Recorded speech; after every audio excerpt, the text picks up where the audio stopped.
Hi, I'm Andy Shalal. I'm the owner of Busboys and Poets.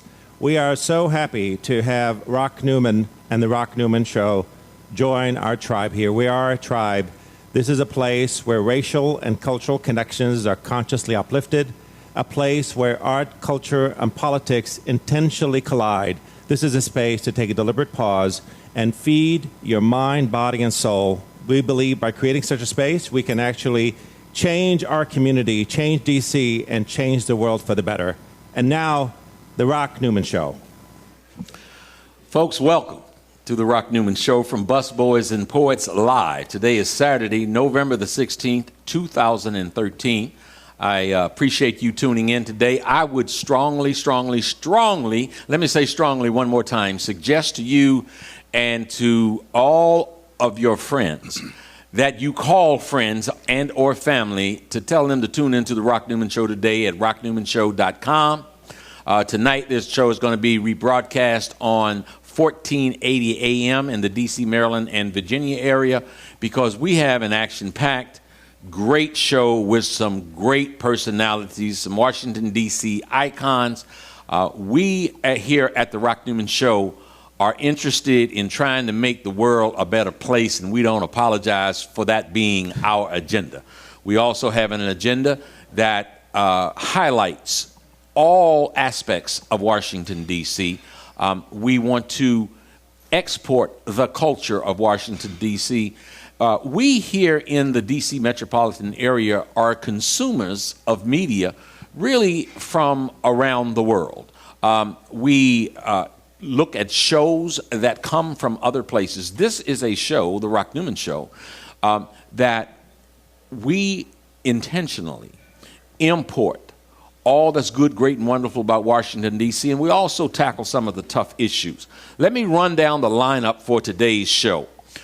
First, we have RONALD MOTEN, who is the co-founder of Pizzaholics and the author of Drinking Muddy Water, a book that details much about DC, Washington, D.C. politics and beyond. Also, we have William Killibrew, who has an incredibly riveting personal story. He is with the he's an international advocate for civil rights, women, children, and victim rights. Wait until you hear both of these men's story. It is something absolutely fascinating, and I very much am appreciate and am honored to have them on the show today. In the 10 o'clock hour, we have none other than Willie Jolley, attitude and achievement expert. Willie Jolley annually is voted as one of the top speakers on the speaking circuit anywhere in the world. He is an absolutely dynamic individual with an incredible message. And if you have any folks out there sort of down on the dumps, not feeling so good about themselves or their lives, and they want to kind of get a kick in the butt to get up and do what they need to do to take that first step of a journey that's 1,000,000 miles, tune in that 10 o'clock hour, and Willie Jolley will help you with that. In the third hour, a name from New York undercover that you all might remember, a gentleman named Malik Yoba. He's an actor, an entrepreneur, a musician, a writer, and a healer. And we'll talk to him about all of that and exactly what he's doing today. All of his days there at the New York as a New York undercover cop on TV. He was voted year after year. He won NAACP honors. Malik Yoba, an accomplished actor, will be in the studio with us today. But right now, let us go to the two guests, RONALD MOTEN and William Killibrew. Welcome to the Rock Newman Show. Thank you for joining us today. Thank you. Thank you for having us. You know what I'm going to do first, Ron, since you're sitting closest to me? I'm going to go to you first. You have a book called Drinking Muddy Water. And in that book, you have a chapter called Hurt People, Hurt People. Yes, sir. Tell us all about it. All about that. How did you come up with that title, and what does it mean? Well, when we had the Pizzaholics for like 7 years, me and Jahad did trips to Birmingham, Alabama, Mississippi, Atlanta, and we were blessed to meet people like Reverend James Bevel and Amelia Bolkins Robinson, who was the mother of the Civil Voting Rights Act. and Pastor Boone, who just died, and Orange, and all those soldiers you don't hear about who really were the foot soldiers of King, who organized the people and the children to help end segregation. And one of the things that he told us, you know, hurt people hurt people.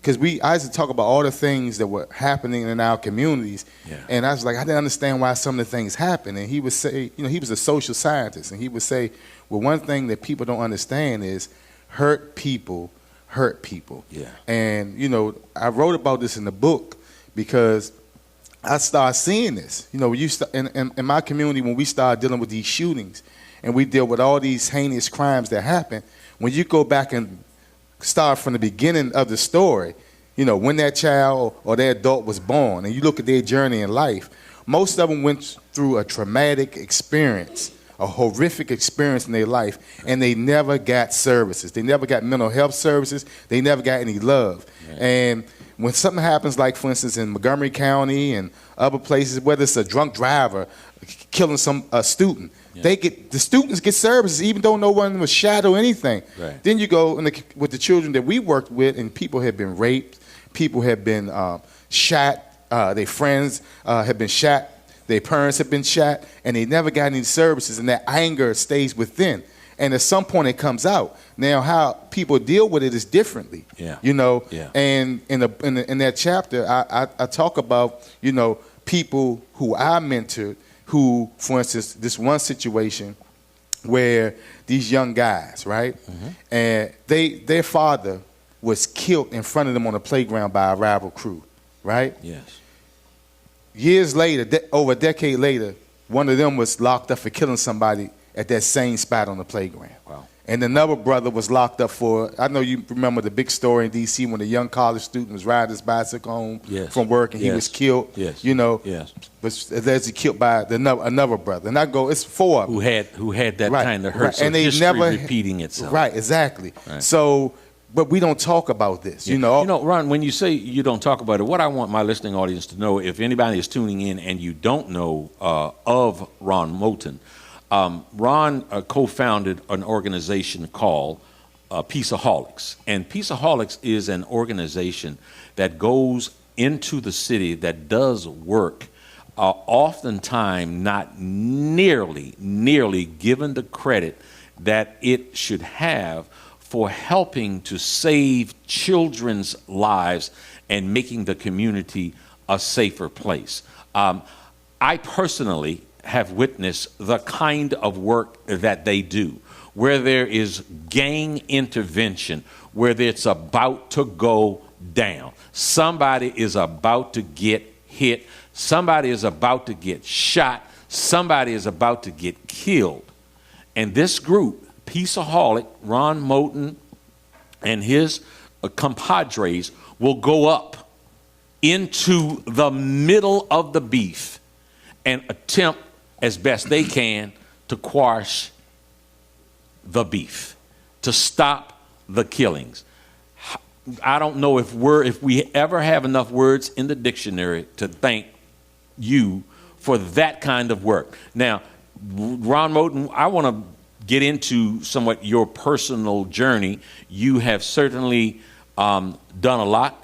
You've been very transparent about what your life story has been, and we want to come back to that in a minute and really talk about hurt people hurting people. Okay. This William Killibrew, thank you again very much for joining us here on the Rock Newman Show. Your story is such an incredible story, and folks, in the spirit of full transparency, we had a guest booked who we were really excited about, Dr. Melanie Macklin. I want to say to her, our heart goes out to you. She had a serious leg injury and could not make it to the show this morning, and we got late notice about that yesterday. And I was at a conference, a Rainbow Push conference with Jesse Jackson and a number of other people on a panel speaking yesterday, and was due to meet Ron. In the hallway, I saw William Killibrew, and we started talking. We had met each other several years back. It was at that moment that Ron also saw Killibrew, and they said hello. Ron had been telling me the story about Killibrew and sort of the tragedy that he witnessed, the violence that he was subjected to, Ron was telling me that he didn't know if Killibrew knew that the person that killed Killibrew's brother and mother was dating Ron's mother at the same time. So yesterday, at the Hilton Hotel at 16th and K Street, this was revealed for the first time, and you guys have known each other for a very long time. So, Killibrew, let's get into this. And let me tell you about William Killibrew. He's been on events with Bill Cosby. Bill Cosby has sought him out, has showcased him and his story. He's been on the Oprah Winfrey Show for such a riveting story and a recovery from such an incredible tragedy. Take us back. You were 9 years old. Your mother was dating a gentleman who had come out of prison. I think he had a murder or something in his past. Yeah, actually, thank you for having me on, Rock, and good to see you as well, Ronald. The Marshall, he had killed someone on the Marine Corps base in Quantico, Virginia, in 1971, and he served 11 and a half years in prison. He was also charged with desertion, so he's convicted of that from the military. Mm-hmm. And so he served 11 and a half years in 2 federal penitentiaries, and he got out in the early 80s, and somewhere along that line, he met my mom. Right. And so we met her in Capitol Heights, Maryland, where we lived, and she brought him home. Capitol Heights, Maryland, by the way, is just across the border of Washington, D.C. Yeah. And she brought him home. I mean, he was the nicest guy. In fact, he gave me some money. It was some coins. I think I went to go buy penny candy. But he was. So when you first met him, you were 7, 8, 6? I was 9. Oh, so this happened in a matter of months. Oh, wow. Okay. It probably took about 7 months. Right. But their relationship, it was great in the beginning. Yeah. And then there was violence, and he started holding her hostage or keeping her away from the home for days at a time. She had 5 children. We had 5. There were 5 of us, range from 5 all the way to 14 years old. Right. And so she was a single parent, and we started to notice different things. Bruises on her started to show up, and our diets changed. It was something living with him and the control that he had. Mm-hmm. So he moved in the house with you guys. Basically, yeah. Uh-huh. And the house rules all became his. He was very domineering. Exactly. They really became his. So if they showed up at home together late and there were dishes in the sink, he woke me up in the middle of my sleep with a hose, and he beat me. And it was like a night and day situation with him. Mm-hmm. Were there things that you noticed that triggered this kind of behavior, or was it just you saw was it willy-nilly? Well, we often find that in domestic violence situations or domestic violence relationships, that power and control are 2 major factors. So when Marshall's power was tested, he would become violent. When he didn't have control of a situation, and he would also become violent. There's 3 universal triggers that I always talk about. In the mental health field. And one is the feeling of loss of control, and one is a power differential where one person has power over another person, and the other one is lack of predictability. When you don't know what's going to happen in the next moment, it can be triggering. It can be a traumatic reminder. Mm-hmm. So this relationship you saw fairly quickly after this guy moved in and was your mother's boyfriend for that time. There was some violence. As you said, you started to see some bruises, see some changes. And what brought you to that just horrifically tragic day? My mom wanted to leave the relationship, and what she didn't understand probably was that when you want to leave a relationship during violence, it is the most lethal time. It's the most injurious. So when you want to leave and say you're going to leave, what happens around that point is a very violent and stormy interaction. Mm-hmm. And so it was no different for her. Let me ask you, before you go into the incident, mm-hmm. I think you bring up a point that I want to stay mm-hmm. focused on. So for the woman man, child, or otherwise that might be out there looking into at the show right now, if you've determined that you know you have to leave, then is it best to just, break camp without any announcement or telling? Because if you're saying that that's a violent time when, I guess, the perpetrator becomes aware that you might change, that their power might no longer exist. So how do you advise, because you've become an expert, how do you advise, what do you advise folks to do in that condition? Well, one of the things is, not to change the situation, to know that the perpetrator wants power, needs power, and if you change the worldview, and Dr. Richard Malika talks about this, that the worldview or the intent of the perpetrator is to ensure that the victim or survivor doesn't survive and recover. And so if that's the case, you're not to survive and recover out of that situation. And so what you want to do is you want to look to safety planning. You want to know that you can Google safety planning for domestic violence. You can Google it, but oftentimes, perpetrators, they're very savvy when somebody wants to have power. So they'll be looking at your email cookies. They'll be looking at things. So this is really best to do in private. And so no one should know that you're planning to leave unless you've sought out professional help. And there's in DC, there's lots of organizations who can focus on safety planning, like the DC Coalition Against Domestic Violence. You can also email us at the William Killibrew Foundation at www.thewkfoundation.org. In fact, I brought our executive director here today as well, Malik Washington. And so when you email us, we can direct you to some safe services. I want to tell my production crew that we're going to forego the first break we have. We'll come back for the second one because I want to stay with this. Okay. I want to stay with this. You have that kind of trauma going on in a situation. So you just gave advice so someone can dial up and say, what's that? An escape to safety? What is it called again? Safety plan. Safety plan. And so you can actually dial that when you're in a domestic violent kind of situation. Well, you can Google it and you can look I'm up safety plan. I'm in Google. Right. Yes. There are many kinds of safety plans. I mean, obviously, but for domestic violence victims or survivors, you want to plan your escape. So my mom was probably back then better off saying, I'll stay in the relationship. You don't have to worry about anything. We're together to the end. Even if she said Bonnie and Clyde, it's you and me. Yeah. And again, the trigger for that. To say that, but make a plan for escape. Absolutely. Where your children are involved. I would say to look at a lot of safety plans, and because it's financial planning, there's a bank account you may want to have on the side.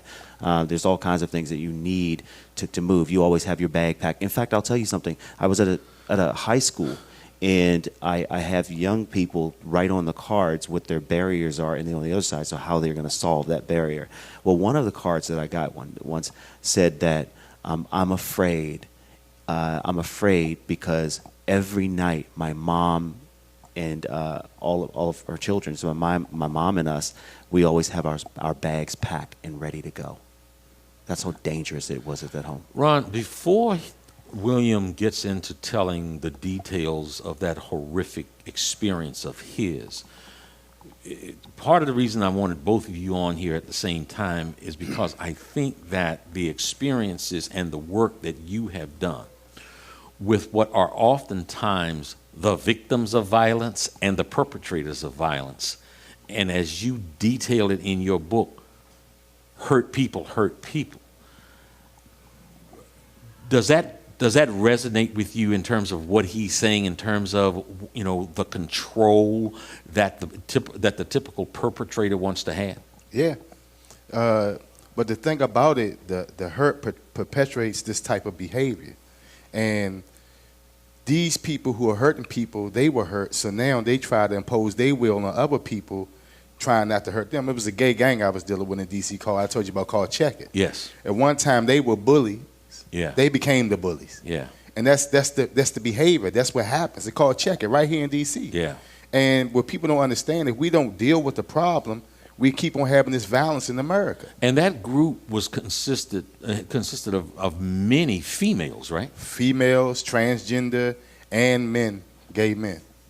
And they were down Chinatown and other places, making people go crazy. The businesses were going crazy. They couldn't make money. Yeah. I mean, but it started off with them being bullied and put out of a high school, done by a senior high school. Right. And in the Trinidad community, and then it grew to like 200 members throughout the community. Right. Because nobody addressed the problem of them being bullied. And this happens with different guys that were in gangs and crews. Yeah. They always bullied. They always getting jumped going to school or whatever. They bond together. Next thing you know, they're doing the same thing to somebody else. Yeah. Another thing that happens, people are raped and molested. And then they become people who rape and molest people. Right. And even with the story that he's about to tell, I didn't find out till like 5 years ago that this man tried to sexually molest my sister. The same person. The same person. And me and my sister and my mother barely made it out the house when he was about to kill my mother. So I really want to hear about that. But part of what you speak to is what seems to me should be the need and the priority. Right. That any municipality, and right now we're talking about, Right. D.C. and the surrounding areas, should put much more focus, resources, and funding into mental health. I'll give you a prime example. Please do. Saying, Rock. So when we do these workshops at schools, it never fails. If we are in an auditorium and we have 100 children in the auditorium, and we say, how many of you all have had a friend or close family member killed or affected by violence, right? Every hand goes up. When you ask them, how many of you have received any type of services or counseling to deal with that? Out of 100 people, maybe 5 hands will go up. Right. That's what you're dealing with. So you got 95. You got 95 of the kids who are hurt, and now more prone to hurt. And then if you do the dynamics, okay, out of these 95 children, how many of them are being raised by single parents? How many of them don't have a meal every day? How many of them go to school and see other children with something that they don't have? How many of them started off slow with their education and don't have good comprehension skills? Mm-hmm. All this stuff plays a part in violence. Yeah. And most people don't understand. If I can't, digest what's going on around me, and I don't have the communication skills to deal with things, it makes me more likely to be violent. Yeah. Instead of being a good parent, instead of being in a good relationship to discipline someone, mm-hmm. or in a relationship with a child, or with somebody when I'm with a female and she says something I don't like, instead of talking it out, I go to what I know, violence, mm-hmm. Because I never dealt with it or I can't communicate. So all these things are left out of the equation when we talk about solving the problem of violence in our community. We always react to something that happened. Okay. You and your mother and your sister escaped what might have been a fatal experience. Yes. Tell us about that prior to going to William, before I go back to William. Well, what happened was my mother met William through a friend who was going to see somebody else locked up. Anybody know the jail thing? A lot of times women meet men in prison through another friend who's going to see somebody in prison. Sure. And so she used to go and see him. I believe he was in Petersburg. I forgot where he was locked up at. Right. But my mother would go see him. Right. And so when he came home, he came up to my house. My mother was doing well. She was in a program called Wider Opportunity for Women. Mm-hmm. She was working. She was taking care of us. Right. And the next thing I know, like he said, it became violent. It went from this great man always buying and stuff. They started having a relationship. Yes. He started providing to some extent. Yeah, right. Mm-hmm. bring us candy, toys, and stuff, and it was nice. Right. And this guy was handsome man with curly hair, sculptured like a African warrior. So a ladies' man. Oh, no question. Yeah. No, he was. Am I right? Right. He was sculptured. Yeah. Yeah. And the next thing I know, it became violent. So. And you were how old at this time? I was. Oh man, I had to be around about 10 years old. I think around 10. Right. And the thing was I was going back and forth from my grandmother's house. When things didn't go well, I was like, I gotta go. Right. My sister was clinging to my mother. Right. So how old was she? She's 3 years, so she had to be so I had to be about 10. She was like 7. Okay. And when I found out 5 years ago that this man tried to sexually molest my sister, I always wondered why my mother and my sister relationship was so bad, because my sister wasn't that type of person. Right. And she really didn't have a lot to say to my mother until they worked this out recently, like within the last 5 years. And so this guy affected him in the short and long term, and he affected me in the short and long term because this affected my sister for the rest of her life. Because your sister obviously was aware of what he was trying to do. He was trying to molest her. Right. She shared it with your mother, but your mother was so enamored with him. Right, exactly. She disavowed what your sister was saying, and your sister held on to some intense resentment. Exactly. That is tragic in itself. Exactly. And then when we escaped, my mother, me and my sister got out the house, and my mother finally got away that day through the fire escape too, and she dislocated her shoulder. Was he after her? Oh yeah, he like he was saying, he was in control. He ran this. He didn't want to let us out. Right. You know, and we could have been killed. Yeah. Because that's how he operated. So and then we found out this guy was a hitman. Later on, I mean, we found out a lot of things about it. I didn't know he was a black belt. I didn't know he was. I mean, this guy could kill people with his hands. He was trained to kill. Yeah. And so you all escaped, and unfortunately, William, you did, but your mother and brother, older brother, didn't. You were 9 years old. Your older brother was 12 years old. Your mother and your mother was there. You witnessed this, and you've gone through your journey and gotten to a place where you can share what that horrific day was like. Please do. Yeah, you know, before I get there, I want to just sort of reiterate this hurt people. In fact, Sandy Bloom, Dr. Sandy Bloom uses the sanctuary model. She talks about hurt people. What's behind hurt people? The humiliation is a very stark thing in terms of what people are dealing with. In fact, we say that Malika said that behind every act of violence, there's humiliation. And so that humiliation is perpetuated. When you don't address it, when you don't resolve trauma, that's what happens. Now, to paint a picture for Marshall Brent Williams, you know, we look at him as the perpetrator, but and my mother's the victim, but what they have in common is trauma. Yeah. Marshall's come from a traumatic background. Just serving 11 and a half years could be traumatic for him. Right. You know, where somebody locked him up and had all the control. When he gets out, he sort of can overcompensate. I mean, he now has to have control because he lost control. Right. So I watched this play out in that room, the control he had. So my mom said, I want to leave you and I want to be with just my kids. My grandmother shared the story with me, how my mother told her, she told him, I just want to be with my kids and I don't want to be in the relationship anymore. And that's where a lot of the storminess also took place. So that was the trigger. That was an announcement. That was an announcement.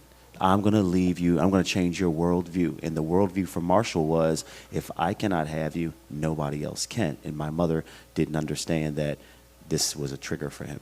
Yeah. It triggered him. And she made that announcement. You were in the room. Your brother was... Well, I didn't hear her make the announcement. Yeah. She made that announcement, and then she went on the run. Yeah. And so she was hiding from him one night. And so this week of trying to dodge him and get away from him, and he found her a few blocks away. In fact, my sister tells me that Marshall asked them, where was your mom? And they said, my mom is at this particular place. And so he went around there, and then he held a gun against one of her friends' head, and then he dragged my mother out of the car, and then he dragged her for about 3 blocks before bringing her in the house.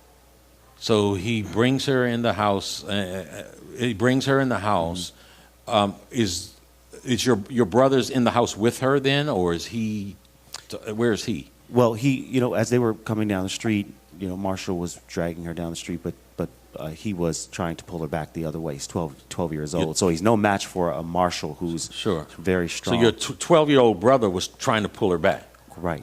And I want to say, in terms of the listeners, I don't like to open up wounds and not do anything about it. And so if you're hearing this and this is troublesome or a traumatic reminder for your listeners or for you, you can reach us at thewkfoundation.org, and we will direct you to services. That bears saying, because we do want to have that sensitivity. So if someone is out there right now that is watching us right now, will be listening tonight, how can they get help? Yeah, well, you go to www.thewkfoundation.org and send us an email at info@thewkfoundation.org, and we will direct you to services here. We're part of the DC Victims Assistance Network here. Many of the organizations who provide direct services, but we don't provide direct services, but we do have the relationships. Okay. So, William, right now, what's his name? What's the perpetrator's name? Marshall. Marshall is dragging your mother. Your 12-year-old brother is trying to hold her. Trying to pull her back up the street by her waist. Right, and he's no match for He's no big man. match. He's pulling her down the street, and as I look out, in fact, she was screaming. That's how I woke up that morning. I got up, went to the window, looked out, saw her being dragged down the street.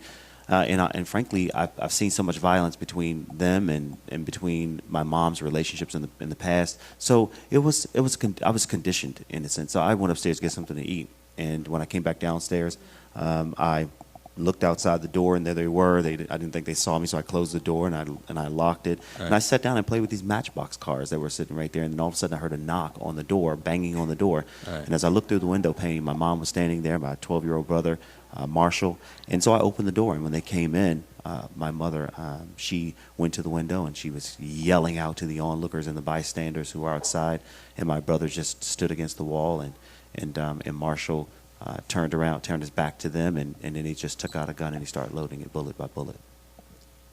What was do you remember what your mother was yelling? Absolutely. Call the police, call the police is exactly what she was yelling that day. So Marshall had what kind of, did he have a pistol or shotgun? A pistol. So he turned his back to them, and you saw him loading the bullets?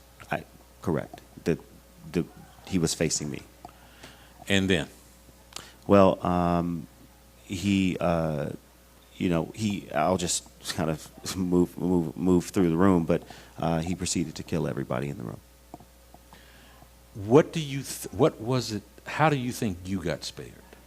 You know, there was an interesting dynamics in the room, and I go to those dynamics because I think it's important to understand what's behind sort of behavior. You know, when we talk about all behavior has meaning. Yeah. My mom fought that day, which I think, fighting for your life, that was her instinct. And she wasn't wrong for that. I think she's very validated in fighting for her life that day. But again, understanding that the feeling of loss of control for Marshall is a trigger. Yeah. And so the more you fight, the more power you try to take for yourself, he's going to advance his power. Yeah. And that morning, my mother, before getting shot, she yelled at him, "No," was her last words to him, as loud as she could yell. And that was, just still struggling in that situation. And so I watched the dynamics of control play out very closily. Yeah. When he shot my brother was silent. He didn't respond to him. He didn't look at him. He put his leg on the wall. His arms were folded, and he didn't respond. But he was a threat. He probably was a perceived threat for Marshall because he was helping my mom. Yeah. And then when he came to me, he squatted in front of me, and he put the gun to my head, and he had me beg for my life. And so I just said to him as fast as I could say, "Please don't kill me, please don't kill me, I'll do anything." And then when he didn't respond, I looked up to the ceiling, and I had my hands together, and I was doing a little prayer. "God, please don't let him kill me, please don't let him kill me, I'll do anything." Now, what I think happened in that moment is interesting. I didn't understand it then as a child, and children have a worldview that's shaped by their environment. Yeah. And I did not understand what happened back then. But as I work in the field of mental health and victims assistance, I learn about this piece on trauma and on these dynamics in the room. And so what I think happened, to answer your question about Marshall in this situation, I first like to say that I grew up with a lot of faith, and I think that God played an amazing role in my survival in that one moment especially. And secondly, that Marshall, I'd like to think that humanity came into the room. When we look at Marshall wasn't a bad guy. I don't think Marshall was a bad guy. I think Marshall didn't have any good coping strategies. I think you either choose to pick up a gun or go take a jog. Marshall, you should go take a jog. And many people who commit crimes or perpetrators, like you said, 30% of the caregivers who are abused as children may go on later to abuse others. It's 30%. So most of the people, 70%, don't do that. Right. So that's key to note. And that Marshall had a bit of mercy that morning. And so the goodness, the humanity piece for him, you've got to, I'm staring down the barrel of a gun and looking into a guy's eyes. And I would like to think that anybody who's got a gun up to a 10-year-old's head would consider this moment. But, I think about Jennifer Hudson's nephew. He was 10 years old, and he was shot in that SUV. Yeah. And I must think that killer looked at Jennifer Hudson's nephew at 10 years old. He pulled the trigger, and he killed him. Yeah. So I'm glad to be alive. Yeah. I know that it could be very differently, but I had no. Something. It was interesting. There's a concept, emerging practice called trauma-informed care, trauma-informed practices. And I'd like to think that as a kid, maybe I was doing this whole trauma-informed practices piece, had no idea. But Sure. Trauma-informed care is really about being sensitive to the other person's feelings and how they feel. And so, as a 10-year-old, I was giving Marshall control. I have no idea why that was, but I played I was no threat to him. Yeah. Whatever level of personal development and spiritual development I've gained, I'm not far enough there yet that I'm sad that he then killed himself. Mm-hmm. He killed himself in the room that day. Yes. You saw that also. Well, no, he let me go. Oh, he let you go.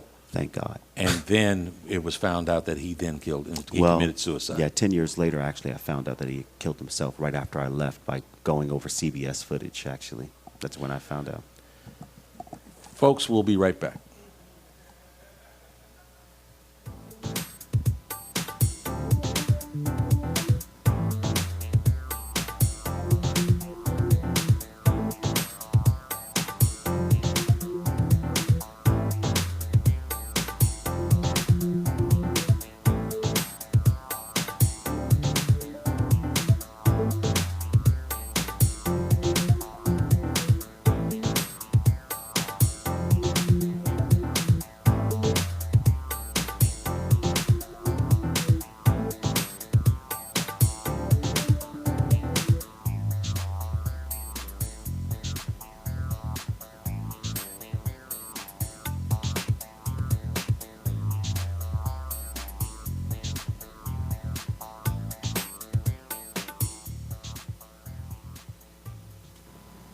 My baby drives a Pohanka cup.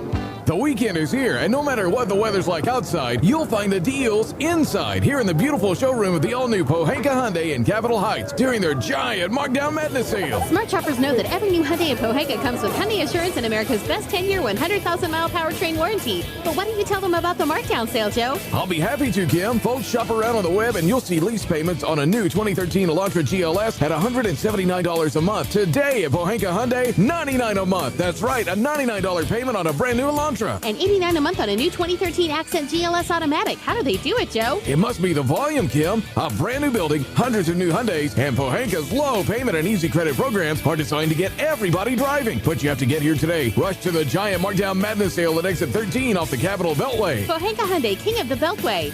All financing for a limited term on approved HMF credit. My baby drives a Pohanka cup.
Hello to all my friends in the DMV. I am Rock Newman from the Rock Newman Show.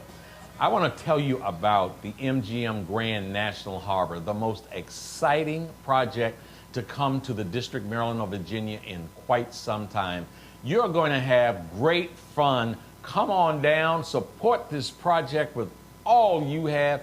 It is going to be wonderful for the area. We're going to increase our tax base. We're going to get funding for the police department, for ambulance, for fire, for education. It is really a project that is going to benefit our area. Folks, we want to support in a very strong DMV kind of way this great project from the MGM Grand National Harbor.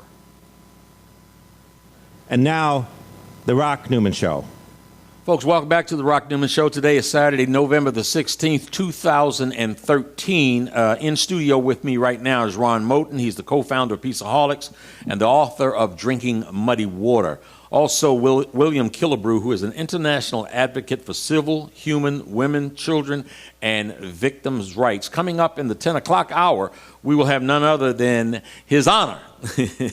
And it is a great honor to have him, Willie Jolley, our attitude and achievement expert. And if you want to feel good, make sure you and all your friends are tuned in to this 10 o'clock hour. And then in the 11 o'clock hour, actor extraordinaire, New York undercover star for many, many years, Malik Yoba, who's an actor, entrepreneur, musician, writer, and healer. We're going to ask Malik about that healing part. That's important. We're talking about a matter here now. Hurt people, and William Killibrew, who just shared his it is believable, but just, man, what a traumatic experience he went through. We're going to ask him about his coping skills, how he survived, and what he did to heal. Ron, hurt people that hurt people, how can they start to heal? What do they need to do to start healing, to reverse the pattern? Well, one of the things that's interesting and what I elaborate on is like Williams, Killibrew's situation. The difference between him and the young people that I work with, many of the young people I work with, he had services and a family wrapped around him. People came.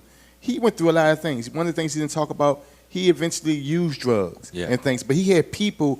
It wasn't easy being him. Yeah, sure. I don't want the people to think that, okay, it was just easy. He saw his mother get killed. He saw his brother get killed. It was just all right. Yeah. No. Yeah, we're going to get into that. He had a group of people who, for the rest of his life, were there for him to get over this.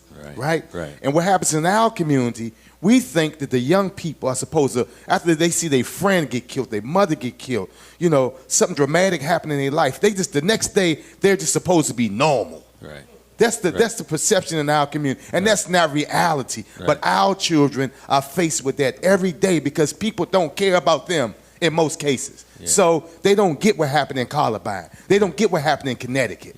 They just have to live with the reality that they have to deal with this pain without somebody helping them. So what we did, we will help the family, because we know this trauma. Normally when it's trauma in the child, it's trauma in the family. And it's a holistic approach. And you empower them to use their experiences to do what he's doing right now. By helping people help you, like NAAA, that's part of the process of healing. By you taking your experience and helping other people, it heals you. That's one of the best things you can do when you talk about hurt people. I've always believed that one of the best ways to try to learn something is to try to teach it. When you try to teach, you learn as you teach. Exactly. That's how I healed. When I came home from prison, I started helping the same people I hurt. And that built me up. That gave me a platform. That gave me something to empower myself with. And not impose something negative on people, but something positive. And that's the same thing that this group of people, they need. When people are hurt, they need the tools to take this experience and use it in a productive way. They have to deal with, how do you cope with it when you have one of them days when it's just bad and you go back and think about, I don't have my mother here. I don't have my father here. Or that I was raped. Or that, my grandmother was ran over by a drunk driver. All these things, it's not no one particular type of way that it happens. dramatic and traumatic syndrome that hits people, you know, it happens in all kinds of ways. It's not no one way that it happens. Ron, I'm going to honor our agreement that we weren't going to talk politics, the race coming up or anything like that for D.C. I'm going to honor that. Okay. What I would like to ask you, though, because you're so passionate about this subject, you've been on both sides where you've been a hurt person that hurt people. And as a hurt person that hurt people, you paid a price. You came out and you reversed, your story is one where you reversed the trend. Right. And you started to, as a hurt person, you started to help people. Yes. So they wouldn't hurt anymore. Right. And you've been in the trenches. You've been in gang warfare and the rest, in the middle of it. So you got multiple people that are running for mayor now. What would be your advice to them about, look, in a perfect world, we'd eradicate all violent crime. But we don't live in a perfect world. So there's going to be, whoever becomes the mayor in 2014,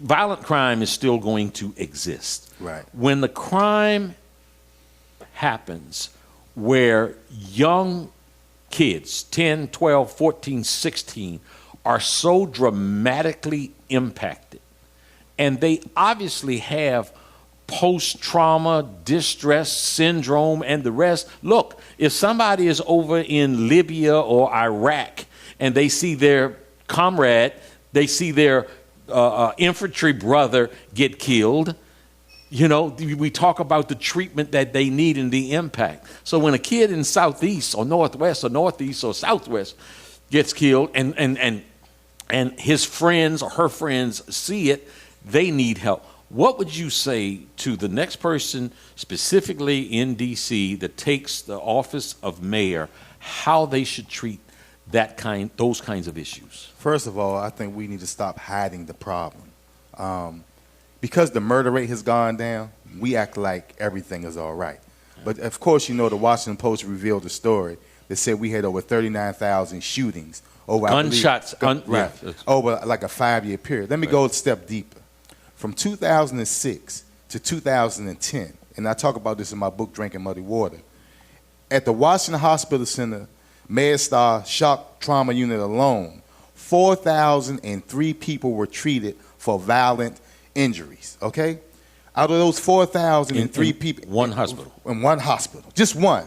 All right? 1,438 were from gunshot wounds, over 1,300 were from stabbings, and another 1,200 from various assaults, right? Right. 200 and I think 40-something died, only out of that number. Right. So you can imagine how much violence is going on, but because people are not dying because of good medicine, and because good work that was going on in the community, and now because of bulldozers, people kind of like don't make a big deal. 13 people were shot on North Capitol Street. Every 2 or 3 weeks you have a shooting where 4 or 5 people are shot, but maybe nobody dies. So it's not a big deal. So first of all, let's be real that we still have a problem in our community of serious violence. And you can't solve the problem if you don't acknowledge the problem. That's number one. Right.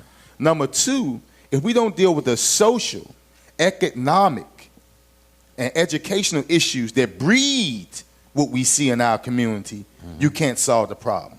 And in our community, we know that based upon your zip code, we know what type of education you're going to get. We know based upon your zip code what type of services you're going to get. And we also know that our people in our communities are not being empowered to uplift themselves out of their community. You know one of the things I hate, Rock? We go, and you be in Bennett Terrace, and you have all these people come to clean our neighborhood up. That's not empowering nobody. Right. When we did the stuff over there, we got the paint and the bags, and we're going to help you clean your own neighborhood up. Right, and you're going to get involved. Yeah, you're going to do it. Right. I'm not going to do your work, and then you throw the trash right back out there. Right. So we have to empower people to deal with their situations. And right now, there are a lot of people making money, all right, off of our problems, but they're not helping us solve our problems. So it keeps on happening over and over and over again. What we did, we helped people solve their problems. And sometimes, I'm just keeping it real, they say ain't no money in the cure.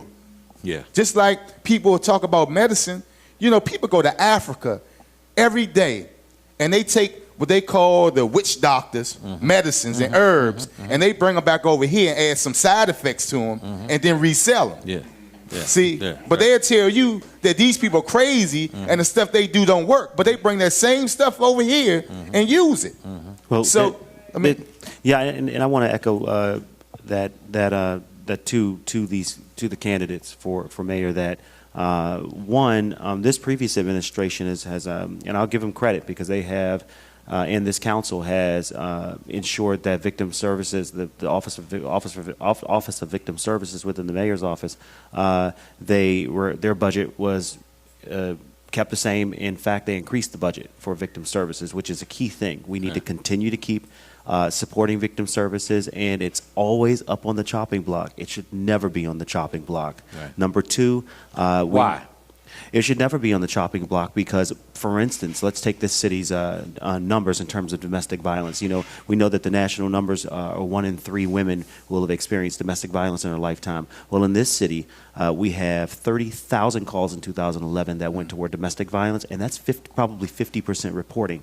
Okay? Now, we're talking about women receiving those calls, but men very much don't report. They don't report these kinds of things, but it's happening all over. So we're not just saying men are just the perpetrators. We're talking about a society where we're focused on violence or force as a way of getting what we want done. And I think number two that they need to focus on is ensuring that those who are re-entering our community, their community, like Marshall Brent Williams. When you say re-entering, you're talking about from some sort prison or jail or from some sort of incarceration. Right. And when they come home, they need the resources, the services. My brother right now who served 18 months, my oldest brother served 18 months in prison. He's out. Well, he needs his family wrapped around him. That was the one difference that we had in terms of the difference how he re-assimilated into his community, by the way. Right. He needs the resources. And so to continue to do that, because about 50 to 70% of the individuals that are incarcerated who return back to their community also return back to prison. And then talk about being disconnected. One thing we talk about in trauma is trauma disrupts a sense of connection, control, and meaning. So if it disrupts a sense of connection, control, and meaning, when these guys are shipped out to the entire country, unlike if you're locked up in maybe Virginia, you might be able to visit your family member. For D.C., you're shipped out to Kentucky and to federal prisons. Yes, yeah. And so it also disrupts the connection even further. And so we're talking about, pushing people further into maybe violent behavior or that people just don't care about them. I mean, when you don't have your family. William, support. if you could walk us a little bit through your journey after that 9 year, or after that experience you had at 9 years old, as he said, you went through the wilderness for a while. Oh my gosh! Can you share some of that? Well, I think the wilderness was right when I walked out of that house. There was a sense of humiliation, and I carried that humiliation. Being the only person alive from that room, I carried that humiliation from that room, and of course my family just humiliated, embarrassed. How do you feel to go? And I had to go back to school. I went to KDC Lewis Elementary School, and I had to go back to school and go in the 5th grade. And our family strategy was simply to forget about it. We put all the photos away because you pull a photo out of my mom and just remember that she was killed. I mean, it's traumatic, and so you don't want to be traumatized. So our family thought, put it away. In fact, a family member told me, and she patted me on my back at 10 years old before the funeral even happened and said, "Baby, you're just going to have to forget about it." Ooh. Now, that's not a strategy we need to use. We need services. In fact, I met with... She loved you. She loved you. Oh, she loved me. Just bless her heart. How to she help just you to cope. didn't know how. We didn't know how to cope. And so she wasn't alone in that. And so, I went back to 5th grade and imagine your 5th grade teacher saying, okay, stand up everybody, tell us your name, and tell us, just show and tell us how your summer was. Oh my God. And so for a 10-year-old in 5th grade, that's traumatic. Teachers can change that around though. We can say, stand up and tell me your name and tell us about your summer, and you don't have to share if you don't want to. we need to give our children options like that. And this is an emerging practice that I'm working on now. It's called trauma-informed care, which is about 4 points, quick points. One, it's about the prevalence of trauma, understanding that the general population, Kessler did a study, the general population, 61% of men, 51% of women in the general population. It means everybody you walk past in the mall, you come in the restaurant, you walk past, more than half of those people have had at least one lifetime traumatic experience. And out of that number, those numbers, they probably have multiple traumatizations. So in being trauma-informed, being informed about the fact that more than half of the people you encounter could have a trauma, we simply do two things. One, we avoid re-traumatizing them if they've had trauma. And number two, if they haven't had trauma, we do no harm. So we've covered the bases. We don't call somebody out of their name. We don't jump out and yell at people out of a car. We already presume that the person that we're encountering or engaging has had a traumatic event, so we don't re-traumatize them. It's called universal precautions. We borrowed the public health model of universal precautions. So what do nurses do when they're in the hospital, or doctors do, or when you go visit your friend at the hospital? You cover you have a mask, or you use gloves, you sanitize. You already, to stop the threat of a spreading infectious disease, you do these things. It's called universal precautions. Well, just presume that everybody you encounter has had a trauma, and you won't get it wrong. Number two, understanding the role that trauma plays in our lives, because it plays a significant role, and it's why we may be able to be perpetuating humiliation. If I could stop you there, Ron, knowing that I was going to have you on today, I came upon a situation a little while ago, and we talked about some really heady stuff right here, right now, and one could say depressing even. Please tell us in the minute and a half that we have left. I ran into a young lady who was down on her luck. She got involved with Peaceaholics, and she's a scholar. It's one of many people whose lives your organization has touched that way. I think she was out of Boston. She graduated from Smith College. She was one of the leaders of the Chopper City gang that was always in the newspapers in Washington, D.C. Yeah. She just graduated from Smith College, and she's about to go get her Ph.D. And she graduated at the age of 22 with a master's. Yeah, and she and part of her life in the past was banging.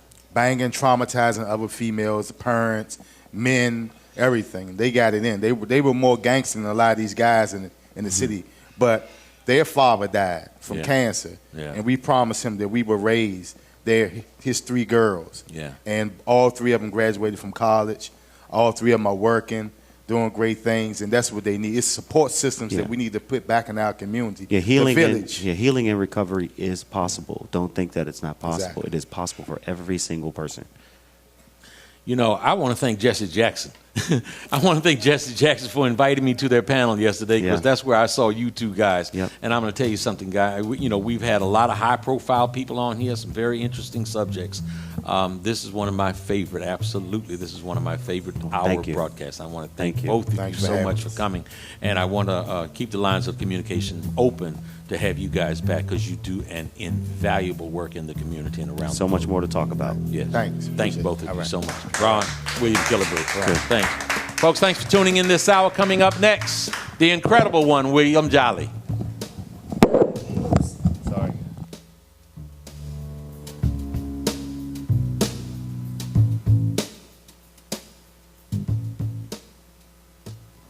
Hello, everybody. I'm Rock Newman from The Rock Newman Show. And I am absolutely flattered to have as one of my fine advertisers the DMV's greatest corporate citizen. Who am I talking about? I'm talking about the Pohanka Automotive Group. If you have any automotive needs whatsoever, if you want to sell your car, buy a car, trade in your car, have your car serviced, whatever you need, see my good friends at the Pohanka Automotive Group. You will be well taken care of, I promise. I'm Rock Newman. I might be there. Come on down and see our good friends at Pohanka Automotive Group.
Hello, everybody. I'm Rock Newman from The Rock Newman Show.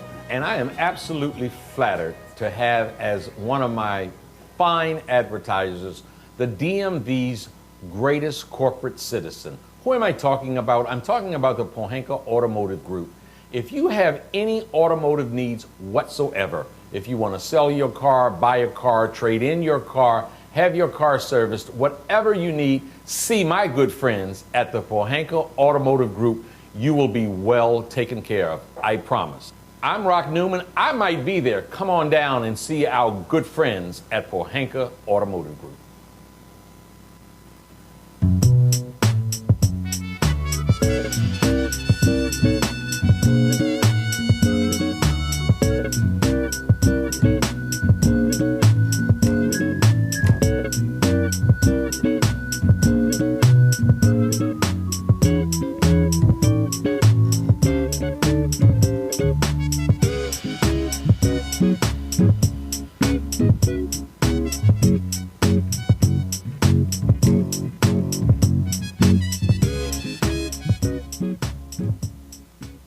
And now, The Rock Newman Show.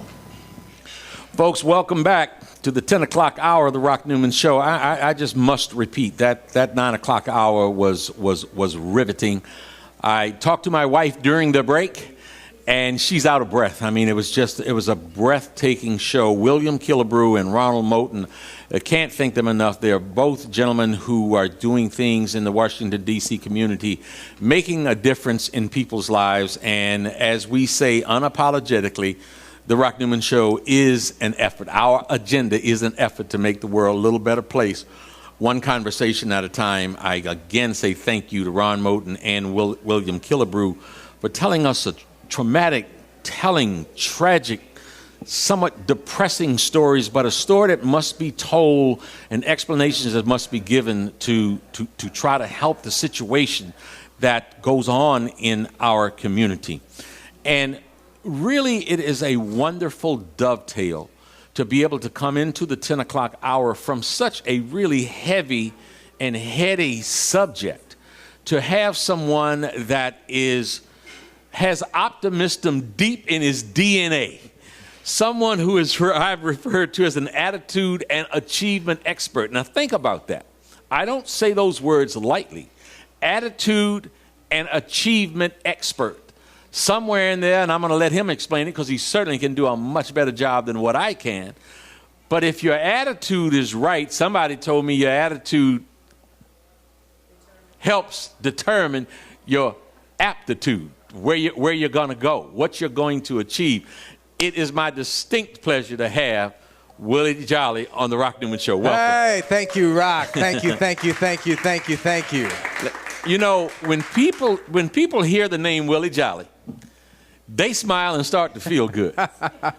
What's your secret? Well, you know, I first start by if I don't do it, people will call you and email you and text you. If I don't start as I always do, I have only just a minute.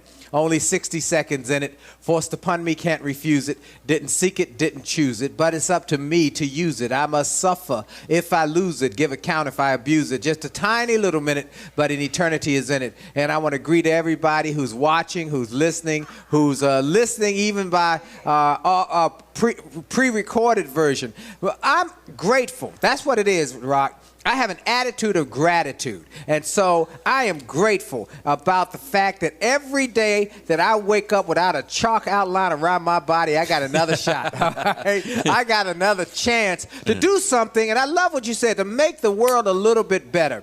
Because I believe that must be our focus as people, is that we try to work to make the world a little bit better. And part of that making the world a little bit better is by making ourselves better. One of the things I found that I believe people have to understand that great people give great service. Yeah. Good people give good service. Mediocre people give mediocre service, and negative people will kill your business and kill your organization. So you got to make a commitment to better yourself and grow greatness in yourself and in your people. And so that starts with an attitude shift. And so what happens is when you start to change your thinking, change your attitude, you change your future. And so you can actually change the trajectory of your life and your success and your finances by shifting your attitude. Willie Jolley says it so extraordinarily well. I'm glad we got you for an hour because we got a lot to talk about. We got a lot to talk about. How to help people live their best lives. Yeah. You know what, Willie? Part of what I like to do is to make sure that my listening audience, my viewing audience, we've got folks that are writing us from Trinidad, wow, from Dominican Republic, from Amsterdam, wow, all over the globe. I was so delighted to get a message last week. There's a lady who's been on this program. Her name is Sally Schwartz, and she's been very much a part of DC education and cultural exchange with different countries. And she was in Japan 2 weeks ago, sent me a note that 2 Japanese kids who had watched this program when some of their Japanese friends were on told them, I saw you on the Rock Newman Show. So Wow. I love what I do, and wow. I love having Well, you in that here. case, let me introduce myself to those who might not know me, okay? Because I want to make sure they know who Willie Jolley is. Let me tell you who Willie Jolley is. Well, let me try to do it this way. Okay. Because what I was about to say is I like folks to know not just what the guests are doing and the impact that you're having today, but who they are. Yeah. Where were you born? Where did you grow up? Okay, I'm from Washington, D.C. I was born, raised, reared right here in Washington, D.C. As Les Brown says, locally grown but nationally known, so, or internationally now. That's but right. I am a product of the Washington, D.C. public school system. Okay. Went to Roosevelt Senior High School here in Washington, and then went to the American University, got my undergraduate degree in psychology and sociology, and then went to Wesley Seminary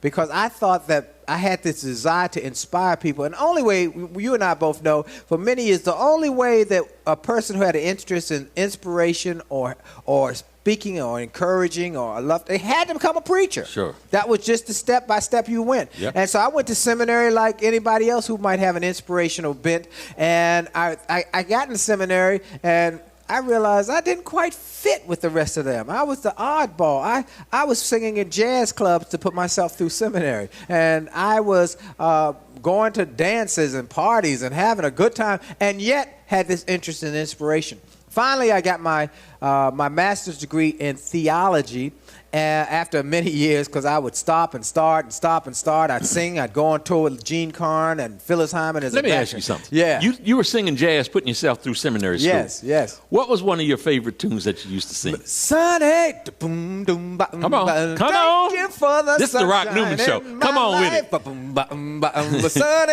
Yeah. thank you for the things you made so right. Oh, the dark days are gone. The bright days are here. My sunny love is just so sincere. Sunny, once so true. I love you. There you go.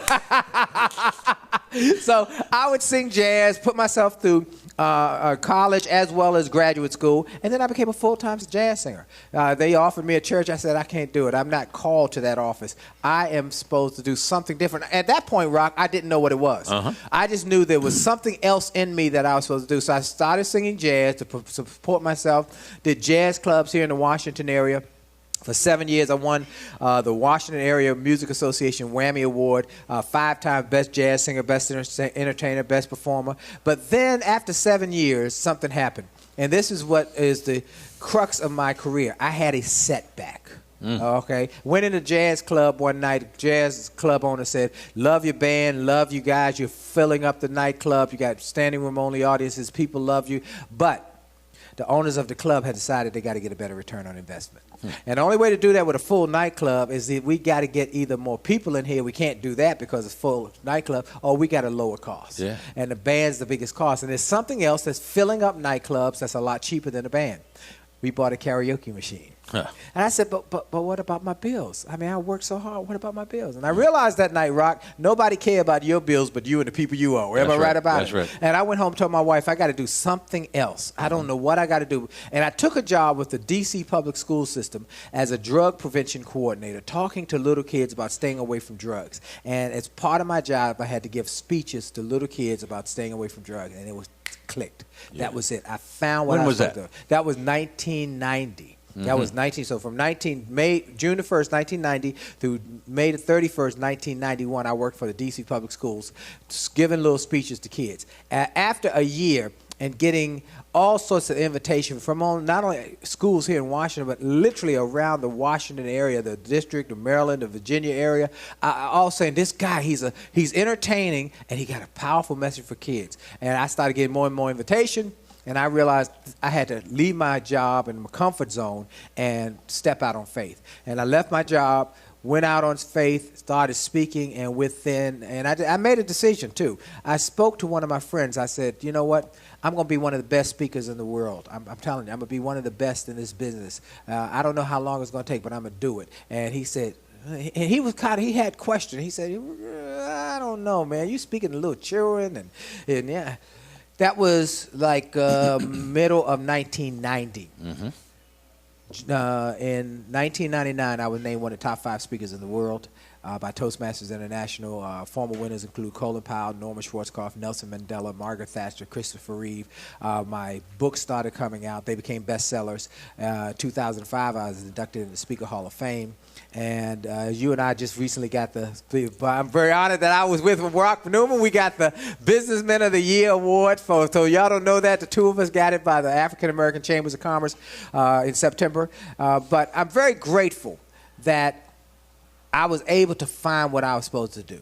And I'm also grateful, and I want to encourage people, that sometimes you'll have a setback in your life. You'll have some sort of difficulty, some sort of challenge that seems overwhelming. Life will hit you with some teeth-rattling experience. And we run to God saying, God, our world is shaking apart. Our world is shaking apart, only to find out, Rock, that it's God who's doing the shaking. Hello. Sometimes he got to shake your world up to get your attention, to give you some perspective, to give you direction and perspective, to help you find what you were born to do. And it was through getting fired that I found what I was born to do. And it's been very, very good to me.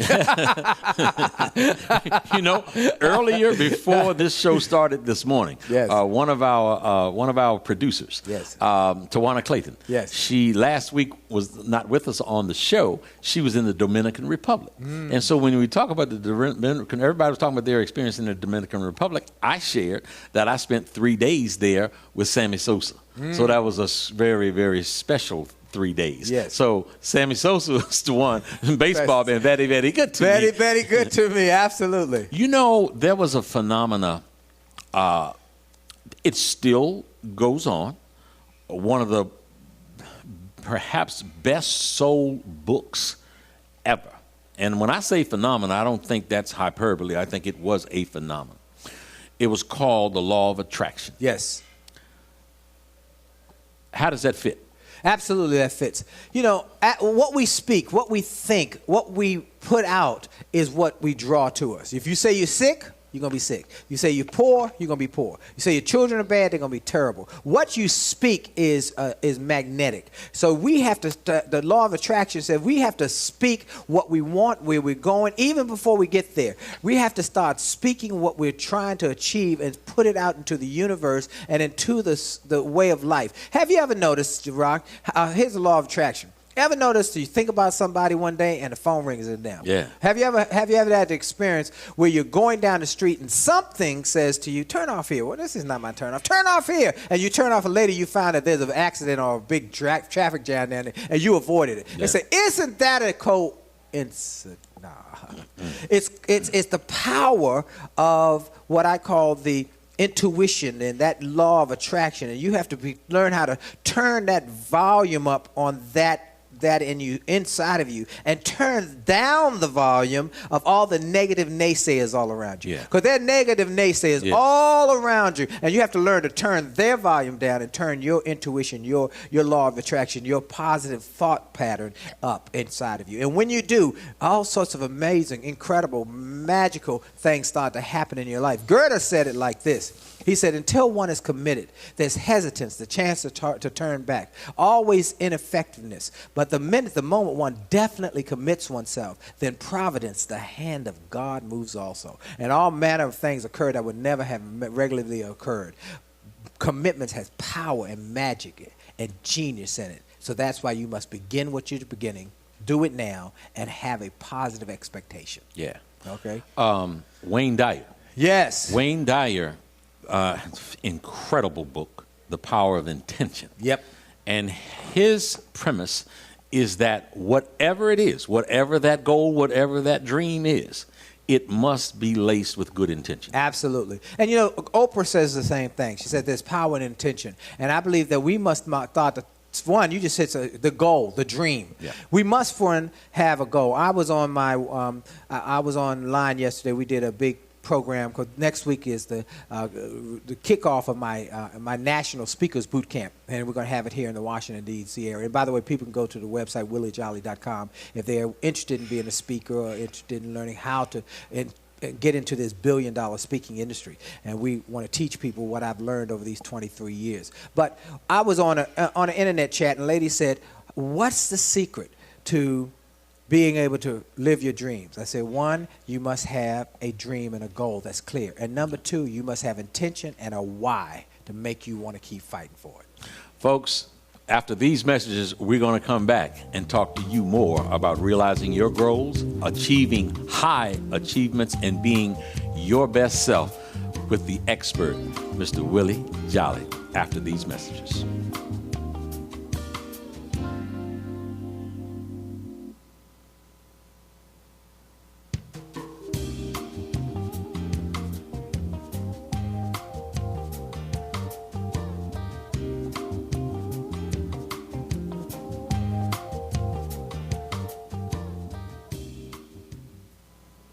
My baby drives a pro handcuff.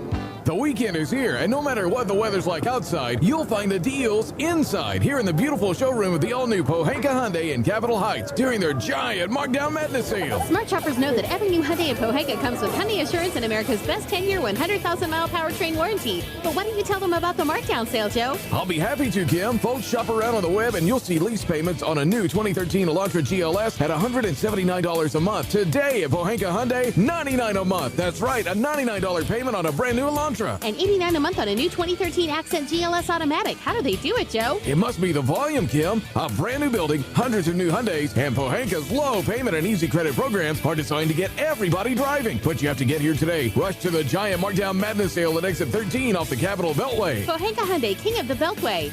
All financing for a limited term on approved HMF credit. My baby drives a pro handcuff.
And now, The Rock Newman Show. Folks, welcome back to the Rock Newman Show. I have the incomparable Willie Jolley here. Has been referred to so many times as an attitude and achievement expert. When we I've got to tell you the new title. Tell me about that. All right, because for those who don't know, I'm very proud to say in May 19th, I finished something that had been a goal for mine. For me for many years, a goal of mine for many years. I earned my doctorate in achievement from the California Graduate School of Theology. And so, I went back to school. I've been talking about it. One day I'm going to do it. One day I'll. You ever been about one day I'll? One day I'll do this. One day I'll do by that. all means. And so I decided I was going to do it and make it happen and just sacrifice, and I was able to go back and do a 2-year program in 1 year because thank God they were willing to credit my 4 books. It only takes a minute to change your life. A setback is a setup for a comeback. Turn setbacks into greenbacks, and an attitude of excellence. They credited that to my first year, and now I'm actually officially. My wife had to say, "Now, Dr. Jolley, take out the trash." I'm about to tell you right here now. Henceforth, we shall not just say Willie Jolley. We should say the good doctor, Willie Jolley. You know, Willie, you just said something about your 4 books. Yes. And, you know, when you talk to most people, one of the things they wish they could change would be their finances. And one of your books is about turn setbacks into greenbacks. Yes. Tell us about that book and how folks can turn it around in terms of their financial picture. Well, that book was born out of my work as a corporate speaker and working for major corporations, and specifically with one corporation particularly, was a little company called Ford Motor Company. You ever heard of that little company? Little company. In 2006, Ford was on the brink of bankruptcy. Yeah. Ford was going down. They'd gone from 50% market share down to 15%, and they did something they'd never done before. They brought in a new CEO from the outside, a guy named Alan Mulally, brilliant gentleman they brought from Boeing. Alan said, "We've got to change the culture of this organization in this company, or we're going to be our business." And so he said, first thing we're going to do is we're going to get we want 25,000 people to take a buyout, to leave, because we got to get some of these people who've been here for 50, 60 years. There was no mandatory retirement age. And so he said, we'll give them $100,000 if they leave, and 4 years education, 4 years health insurance. But unfortunately, in 6 months, they were trying to give 25,000, only 4,000 left. Why wouldn't people take $100,000? Well, imagine that you only have a high school education, your wife has a high school education, or GED, but in good times you're making 6 figures, high 6 figures, and you got a house in Detroit, a house in the Upper Peninsula of Michigan, and an RV, because things were good. But then Ford's market share went down because of quality, and they went down, and they went from 3 shifts to 2 shifts, so everybody was losing money. They said to me, "We heard about you. We heard your book, Setback is Set Up for a Comeback. We've heard you've turned around companies and organizations. Will you come and speak for our people?" So I said, "I'll be happy to speak for your people as long as you allow me to tell my story and try and encourage them to live their best life." He said, "Okay." So for the next 6 weeks, my wife and I, we were in a different city every day for Ford. And finally they did the buyout. And when they did the buyout, 38,000 people took the buyout. 50% more than they had anticipated. That was 2006. 2007, they hired me to do their television spots that they would play internally about excellence. And in 2008, I did another tour about creating world-class vehicles. If you remember, in 2009, Ford was the only one of the big 3 that didn't take a government bailout. That's right. And since then, they've had billion-dollar quarters. And so let me stop you. Let me stop you, because let's go back. Because you had the conversation, and then a year later, a year or so, not too long after, when they had just taken 4,000 people had taken the buyout, 38,000 took the buyout. Yes. You may be too humble to say you had some impact on that, but I've studied up a little bit, and some folks have given you some credit for that. What was your message that helped people? Because ultimately, what happened? When you went from 4,000 to 38,000, people felt good enough about themselves and the potential for them to realize achieving what they wanted to achieve outside of Ford. You had an impact on that. You What know, was your message? I appreciate you saying that. And let me tell you what was the key there, was helping people see that there were possibilities for their future. Because many people, they thought that that was all they could be. One guy said to me, he said, I am 58 years old. I worked at Ford for 40 years. Wow. He started at 18. Yeah. He said, for 40 years, I never, ever before this day ever thought or heard about having a dream. See, my daddy worked for Ford. My granddaddy worked for Ford. That was all I thought I was doing. That guy, he said, I'm taking this buyout. You have inspired me. See, the word inspired means you breathe anew. You have inspired me to give it a shot. He took that buyout to $100,000. He went back to school, got a 4 years education. He got a degree in business management. He opened up a Subway shop with that $100,000. Today, he has 20 Subway shops in the Michigan area. Hallelujah. And he said, he emailed me often and says, you know, I would have never done this. I'm doing better than I could have ever dreamed. That was the concept. What we did was lit a spark in people's consciousness that they could do better. Yeah, and when Willie, today, yes, he writes you saying how you inspired him. Yes. Tell me from your heart and soul how that makes you feel. You know what? That blesses me incredibly. I'm going to give you a quick story. I shared this with General Colin Powell one day over lunch because I told him as he an Army guy, he could relate to it. And it was so profound. I've been speaking now for 23 years. And some years ago, about 7, 8 years ago now, I was doing a tour of Japan for the U.S. Marines. And it was high security time because of the terroristic threats. And so I got to the base and I showed them my passport and it goes, they swipe it and then it takes a few minutes and then they either allow you on or they don't. So all the other party had gone through and then they swiped mine and I waited and then a phone rang and the security guard picked up the phone and said, yes, yes, yes. He said, Mr. Jolley, you have to stand over here. But all my friends have gone on through. You have to stand over here. So I went over there and stood, and a few seconds later, 2 big burly security guards come through the back and say, you, Mr. Jolley, yes, you need to come with us. But you need to come with us, sir. Wow, they have AK-47s. I'm saying, whoa. So I go through this long corridor. I get to another corridor and get to a door that says Commandant's door.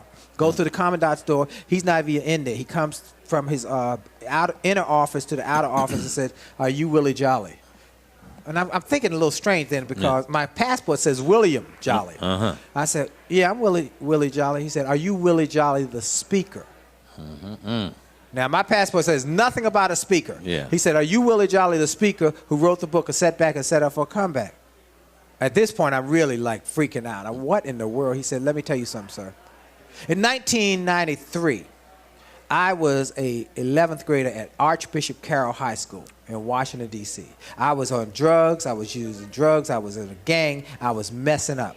You came and spoke to our class, and you talked about your 3 friends and how you have to make a choice about your future by who you hang out with. Yeah. He said, you gave me a message that day that impacted me. I went home and told my mama that day, I am changed. He said, the next day I went and signed up for ROTC, and I excelled in ROTC through the rest of the 11th grade year and 12th grade year. I got a scholarship to West Point, and today I'm the commandant of this base. And then he did something blow my mind, Mark. He pulled out his wallet. He opened it up and pulled out a tattered piece of paper of the notes he had taken that day.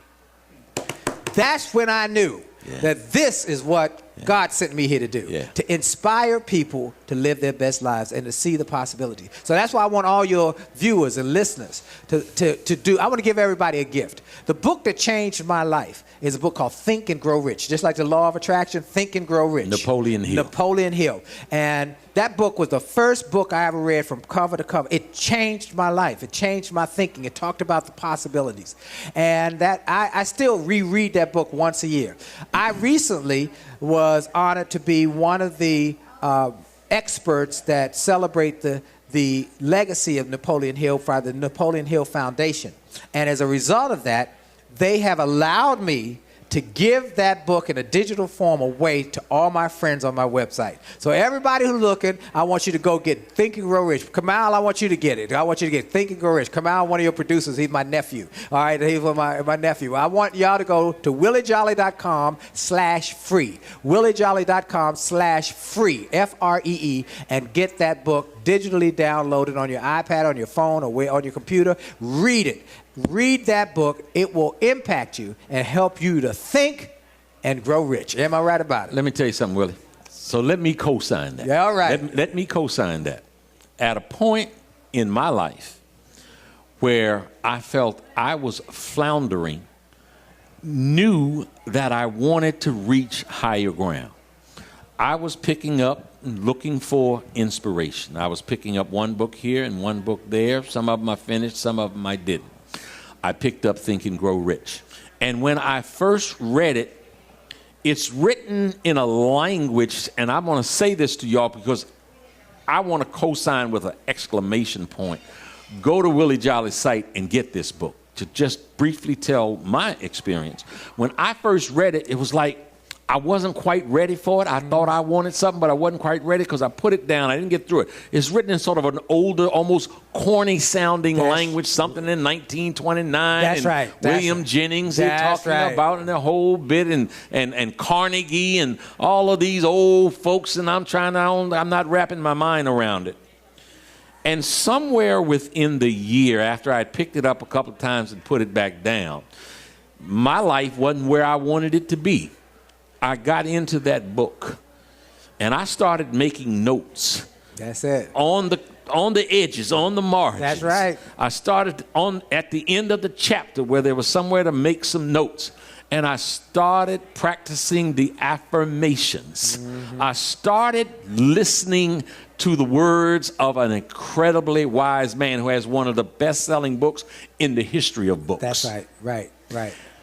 And I have said, that book, as much as any experience or education that I have had, contributed to whatever success I might have had. That's how powerful that book is. Incredible. And that is a book. Because we all go have peaks and valleys. That's right. That is a book that if I feel myself in a valley, I go back to today. So Willie Jolley just gave y'all some incredible advice. Willie, tell them how they can get it once again. WillieJolley.com/free, Free.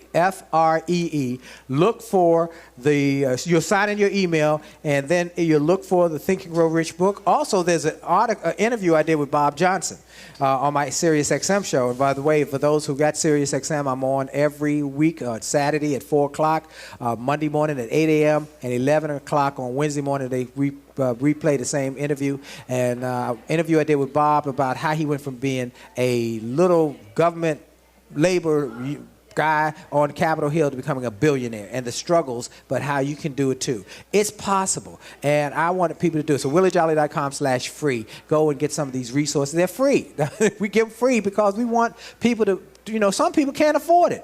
They can't afford my books. If you can afford my book, go get a book. If you can't, go to the library. Most libraries have my books. But go these places and get free resources that will help you to do that. One young lady said one day, she said, I was speaking somewhere, and she said, Mr. Jolley, you talking good, but what do you drive? What kind of car do you drive? Are you rich, and what kind of car do you drive? I said, let me tell you, baby, I drive a very nice car. I said, that's fine, but that's not important. That don't have nothing to do with I said, that's not important. I could drive any car I wanted. That is not the car I drive, it's what drives me. Yeah. What's in the inside that drives me? And I have a desire to inspire, and I have an attitude of gratitude, and I want to live the God life, the best God life God has given me to live. See, I believe in my dissertation for my doctorate, I wrote about the fact that God's gift to us is life. Our gift to God is what we do with our lives. Yeah. We should live our lives with such a level of excellence that when we die, even the undertaker is sad to see us go. Yeah. Amen. and that we have a need to continue to grow. Yes. Until we don't have any more breath in our body. For people, there's something in our DNA that pushes us and desires for us to grow, to push. So that's why we pushed ourselves off our legs on our knees when we were crawling around. Something said, get up. Yeah. And then people say, why do you climb that mountain? Because it's there. Yeah. Why do you start a radio show that now it broadcasts worldwide and impacting people? Because I had a desire to impact people. It's not about the money. It's something internal. Unfortunately, some people disconnect that desire. Yeah. And they just settle for mediocrity. They They just settle for I'll just get by. Close enough for jazz. I just work for 40 years so I can get a check for living, gold watch, and then live on 40% of what I couldn't have lived on before. And just Les Brown said, to get a job so I can be just above broke. And I say to you, no. Reconnect that DNA. Reconnect that wire that says, I have to aspire. I was born to achieve. I was born with the seeds of greatness, the DNA for achievement. Let me go and do something magnificent. And one day, the Bible says it like this: a good man leaves an inheritance for his children's children's children. So that we should be living lives now that in 40 or 50 generations, they'll know you was here. That's right. Am I right? Now, Carnegie's children know he came here. For sure. Am I right? Yeah. Rockefeller's children know he came here. So we need to know we was here and why we was here, so that our grandchildren's grandchildren's grandchildren will be able to say, thank God that my great-great-great-granddaddy was Rock Newman. Well, let me tell you, I was in Houston recently in terms of continuing to try to go to a leadership training program. It was called Discovery Leadership by a gentleman. For the life of me, and he would kill me, I can't remember his name right now. I'm pretty sure the last name was Jones. Okay. But one of the things that he talked about, and it's a chapter in his book, is about who are you? Are you the flag or are you the wind? Because the flag just sits there, just lays there. It is the wind that stirs it up and makes it stand up. So, folks, as we go to break, are you the flag or are you the wind? Think about being the wind. It's a better thing. When we come back, Jolley, in a few moments, you'll hear more inspiration from the great one, Dr. William Jolley.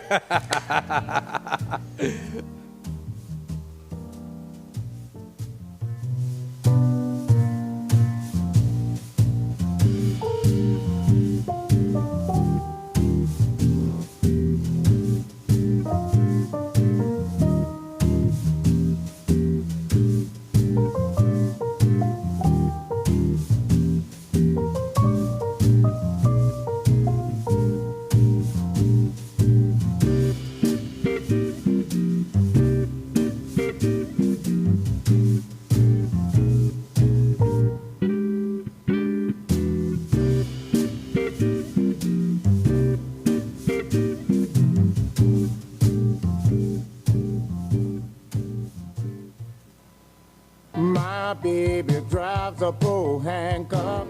The weekend is here, and no matter what the weather's like. I just want to lay next to you for a while. My baby drives a bull handcuff. The weekend is here.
Hello to all my friends in the DMV. I am Rock Newman from the Rock Newman Show. I want to tell you about the MGM Grand National Harbor, the most exciting project to come to the District, Maryland, or Virginia in quite some time. You're going to have great fun. Come on down, support this project with all you have. It is going to be wonderful for the area. We're going to increase our tax base. We're going to get funding for the police department, for ambulance, for fire, for education. It is really a project that is going to benefit our area. Folks, we want to support in a very strong DMV kind of way this great project from the MGM Grand National Harbor.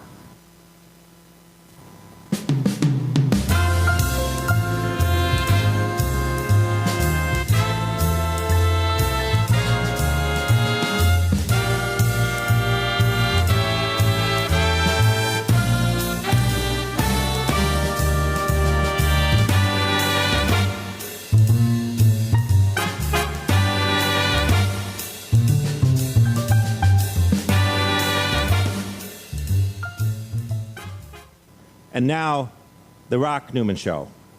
Folks, I am Rock Newman. This is The Rock Newman Show. Today is Saturday, November the 16th. Joining me in this hour is Dr. Willie Jolley. Multiple books. He's an author. He's a gentleman of high inspiration. Thought of as an expert on attitude and achievement.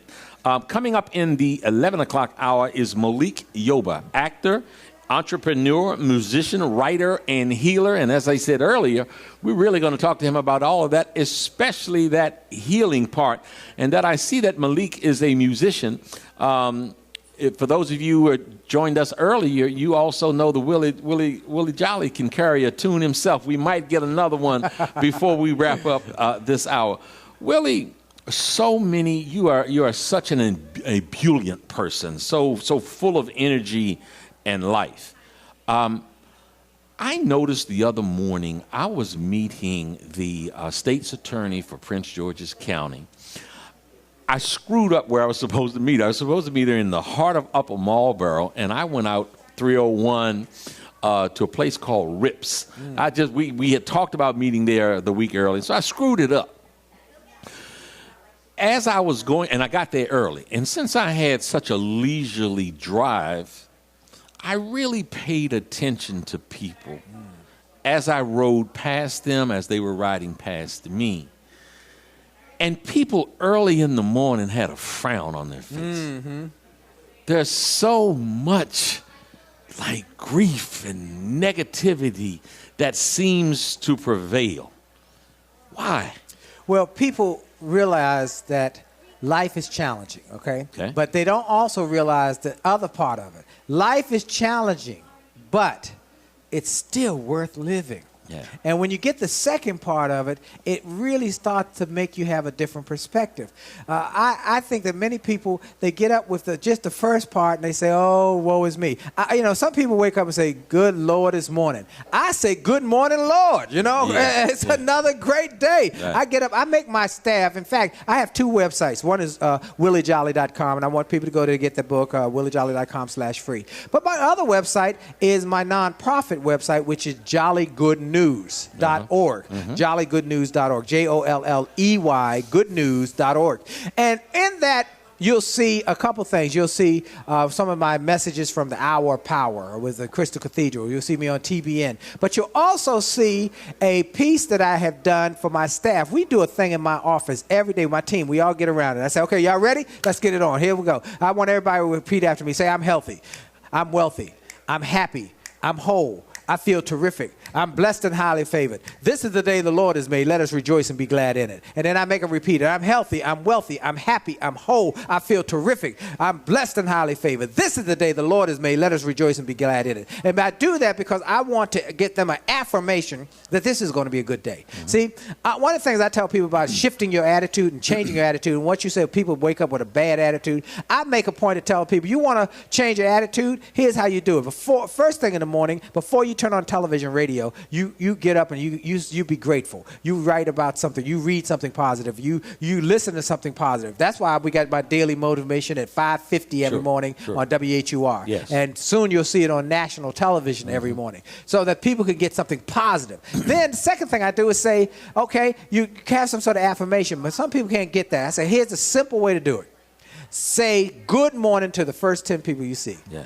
Good morning, good morning, good morning, good morning, good morning. Now, some people you'll say good morning to will say, And some people say, what's good about it? Yeah. You still say it because you're not saying it for them. You're saying it for you. Because if I hear it 10 times in the morning, I'm on my way to a good morning. And if I had a good morning, I'm on my way to a good afternoon. And a good morning, good afternoon, I'm on my way to a good evening. And if I had a good morning, good afternoon, good evening, I've had a good day. And I do that 7 times, I had a good week. And I repeat that 4 times, I had a good month. I repeat that thing 12 times, I got a good year. And every year gets better and sweeter and greater because of the fact that I have an affirmation that it's going to be a good morning. Willie, tell me this, because folks would be looking in and they're like, hey, man, okay, y'all 2 positive guys, you know, y'all and had it made, got it made, or whatever. And it's easy. It's easy to talk about that. Hey, I'd like to tap into something. Yes. Because somewhere in your life, something painful, something hurtful, something traumatic has happened. And I don't want to dig in, you know, anybody's personal business or anything. But what I'd like for you to do is to reflect on what might have been a very serious and painful and hurtful challenge for you. What that was, and then how you overcame it. Woo! You know what? I am glad you said that. You know, people know me for my books. It only takes a minute to change your life. A setback set up for a comeback. Turn setbacks into greenbacks, and the attitude of excellence. Those are my 4 books that I have written by myself. The 5th book, though, that we sell as part of our book package, people can go online and get my book package, is Chicken Soup for the Christian Soul #2. In that book comes with a CD. Because it's the only book we have that comes with a CD because I want people to hear what you just said. In 2003, I lost my mother, my only sibling, my brother, and my father-in-law in 30 days. You hear what I just said? Not just in the year of 2003, but within 30 days. My mama died on April 11th. Ooh. And my brother, Les Brown, and I eulogized her. And 25 days later, my only brother, Willie Jolley, dropped dead of a heart attack at 8 a.m. in the morning. My niece called me and said, Uncle Willie, come quick. And I ran down to Shepherd Street in D.C., and my brother was laid out on the floor, and they were trying to resuscitate him. We all went to the hospital, all his 5 children and me, and they looked at us and said, he gone. And we were broken. And then I called my wife. I couldn't even drive. I said, somebody got to come get me. I can't drive. And then I get home. I'm in my office. I'm just overwhelmed with grief. And then the phone rang. My son picked up the phone, and I heard him gasp. He said, Dad, Granddaddy just died.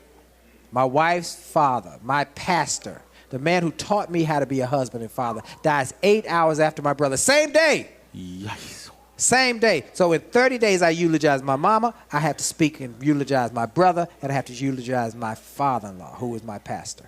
And so, overwhelming grief. But I had to I was so overwhelmed with grief, I didn't know if I wanted to go on. But I had to do an attitude shift. And what I had to do is I said, what would I say to Rock? What would I say to one of your producers if they went through that? I'd say, I'm so sorry. I had to think and have the same conversation with myself. I'm so sorry about your loss. I'm so sorry. My heart goes out to you. But you got to make a decision. Right now, you got to make a decision. Because life is not about what happens to you, it's what you decide to do about it. You got to make a decision, Willie Jolley. You got to decide, are you going to curse because a rose bush has thorns or celebrate because a thorn bush has roses? Are you going to curse because they're gone or celebrate because they came this way? And when I shifted my attitude, when I looked at it from another perspective, I said, you know what? My mama was 42 years old when I was born. In the 1950s, people told women not to have babies after the age of 40. My mama didn't listen. Thank God she didn't listen. And so I had 46 more years with my mama before she died. And then my brother, when he was 18, had a new car. He was a new driver. He was out on the Beltway and almost had a major accident with a tractor trailer. He would have been gone. So I had another almost 2 decades with him. After that, and I said, oh, you know what? I can curse because they're gone, or I can celebrate because they're here. And once I shifted that, everything changed. The grief left. So what I tell people, that's why attitude is so important. Stuff happens. Setbacks happen. Life happens. Challenge happens. We go through these situations, but we've got to make a decision. It's not what happens to us that counts. It's what we do about it and how we proceed to make a difference. So your attitude will impact every part of your life. And then that impacts how whether you get up in the morning and be down and dreary and letting life whip you and have a victim mentality, or you start to get a mindset to say, you know what, I'm going to be a victor, not a victim anymore. I'm going to win, and I'm not going to be losing anymore. I'm not going to be the tail. I'm going to be the dog from here on. And I'm going to run around like a dog, my tail wagging, and like I'm happy as can be. Because Abraham Lincoln said, you just about as happy as you choose to be. Mm-hmm. You know, Willie, traveling with the Howard University baseball team in the mid-'70s, I had an opportunity to speak to Daddy King, Martin Luther King's father. Wow. And it was only, if I remember correctly, weeks after a tragic event. So in 1968, Martin Luther King was assassinated. Mm-hmm. A year or a couple of years after that, A.D. King, his brother, committed suicide. Mm-hmm. A few years after that, in the 70s, Daddy King's wife was sitting at the organ playing music in the church for the church service, and a deranged man came in and slaughtered her. Mm-hmm. A little bit after that is when I was speaking to Daddy King. Wow. And I'm telling you, man, knowing what he had been through, you know, the team had just lost a game, and I was a little bit depressed. Mm-hmm. And then I'm just sitting there and thinking, you idiot. You just played a silly game, and this man has gone through what he's gone through. So I got up the nerve we actually were one-on-one. Mm-hmm. And I got up the nerve to ask him, I said, you know, you seem to have so much enthusiasm. You seem to have it together. King assassinated, suicide of your son, the killing of your wife. How do you hold on? And he said, my responsibility is to continue to be grateful for what I do have.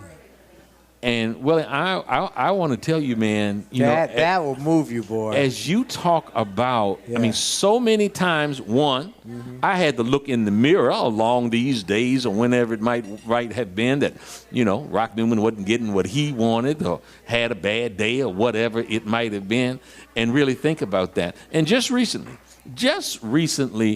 I sent to a friend or two who were really, you know, sharing some woe is me kind of stuff. And I told them that. I wrote out what I just told you, you know, and I said, you want some perspective? That's right. And, you know, one of them felt as if I was being very callous. I was like, well, no, I wrote it because I care. And I think you really need perspective, you know? I think the word is perspective. Yeah. You know, folks, perspective makes the difference. And so what you decide, you know, a lady said to me the other day, we've heard people say, is the glass half empty or half full? Yeah. She said to me something I had never heard of before. She said, it's not really important whether glass is half empty or glass is half full. What is important is that you got a glass. Yeah. And you got one that you can use to do what you want, to fill it up as you see fit. I said, baby, you're absolutely right. Yeah. You know, it's about perspective. When you change your perspective, you change your attitude, you change your future. And so I'm encouraging people to go to my YouTube site. I got video after video, show after show, speech after speech. Go to my website. Go to follow me on Twitter. Listen to me on SiriusXM. Soon you'll be seeing me on national television with my Live Better with Willie Jolley segment. WHUR every morning in Washington. You can even get it online at WHUR.com about 5:50 a.m. Eastern Time. Get a positive message. Well, our goal and Jolly Good News, don't forget jollygoodnews.org. But what I want you to do is I want you to fill yourself up with the pure, the powerful, and the positive. Because when you start to fill yourself up with the pure, the powerful, and the positive, it's like a reservoir. And so you're going to have them days. You're going to have those moments. You're going to have them situations. But then you got something to draw from. And, you know, it's best to have something to draw from, a well that's well stocked. And so I'm encouraging people to know stuff will happen. Life will be challenging. But for sure, the best is yet to come. Come on, somebody. You know, Willie, when we sat at the table when we got that award. Yes. And I think both of us beamed. Absolutely. About the incredible women that we had in our lives. Amen, amen. We are blessed men. We are blessed men. I got an award last night. I'm very honored that the Sisters for Sisters Network Incorporated gave me the Legacy Award over in Baltimore. And so I took a moment in my speech to say I'm grateful, but I would not have gotten this award without my bride. You know, my bride, I've been married to her for 28 years. Right. And I told her one day, I said, if you leave me, I'm coming with you. But you and I, we talked about that. We have been married. One of the things I tell people, I tell my son, the most important decision you ever make is who you marry. Yeah. Because they'll be responsible for 90% of your misery or 90% of your joy. Yeah. So marry well, and I married well. Yeah. I over-married. And as you said, over our heads. You're way over our heads. That's right. Well, look, we've got a couple of minutes before we wrap up here. Yes. We've been getting tweets and texts and Facebook posts and everything else. Good. Don't let him go until he does another song. Oh, okay. There we go. All right, do a little bit of song. Here's a song that I used to do at a jazz club. It's like a Bobby McFerrin song. Boom, doom, ba, doom, doom, do, ba, boom, doom, ba, doom, doom, do, ba, boom, doom, ba, doom, doom, do, ba, doom, doom, ba, doom, doom, doom, doom, ba, doom, doom, ta, ka, doom, ta, ka, da, doom, ta, tu, ka, doom, ta, doom, ta, ka, da, doom, ta, da, doom. Better than four sets, a dizzy, better than Count Basie's band, better than Rollins and Coltrane, better than being on the stand, better than Ella Fitzgerald, better than Miles' latest news, better than Joe Williams' ballads, better than Roger Rose blues, better than Lyra Lady Day, or in the Inn at Monterey, better than anything except being in dome. Better than better than anything,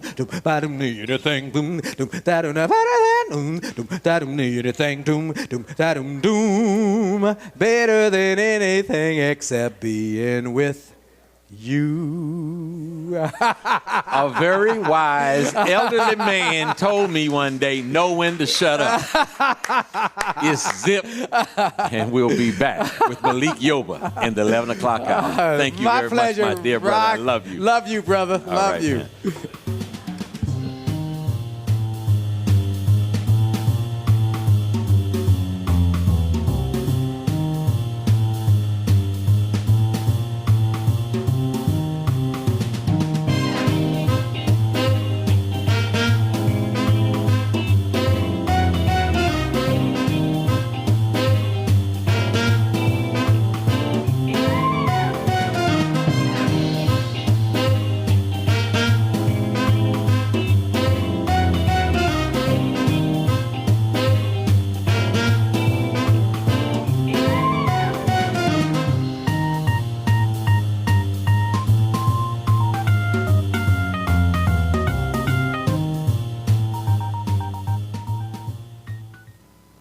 My baby drives a pole handcuff. The weekend is here, and no matter what the weather's like outside, you'll find the deals inside here in the beautiful showroom of the all-new Pohanka Hyundai in Capitol Heights during their giant Markdown Madness sale. Smart shoppers know that every new Hyundai in Pohanka comes with Hyundai Assurance and America's best 10-year, 100,000-mile powertrain warranty. But why don't you tell them about the Markdown sale, Joe? I'll be happy to, Kim. Folks, shop around on the web, and you'll see lease payments on a new 2013 Elantra GLS at $179 a month. Today at Pohanka Hyundai, $99 a month. That's right, a $99 payment on a brand new Elantra.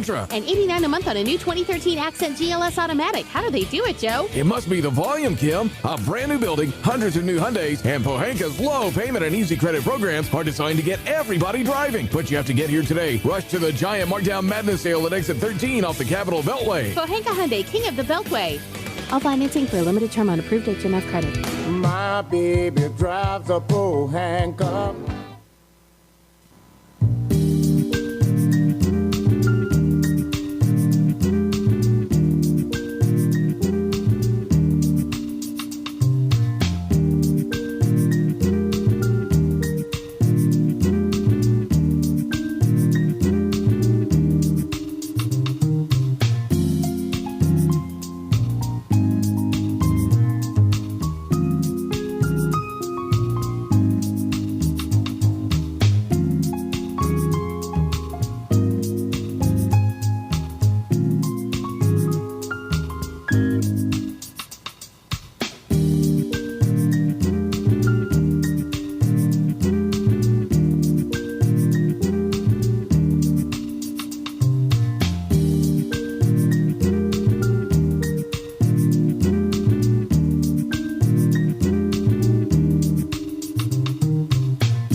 Hello to all my friends in the DMV. I am Rock Newman from the Rock Newman Show.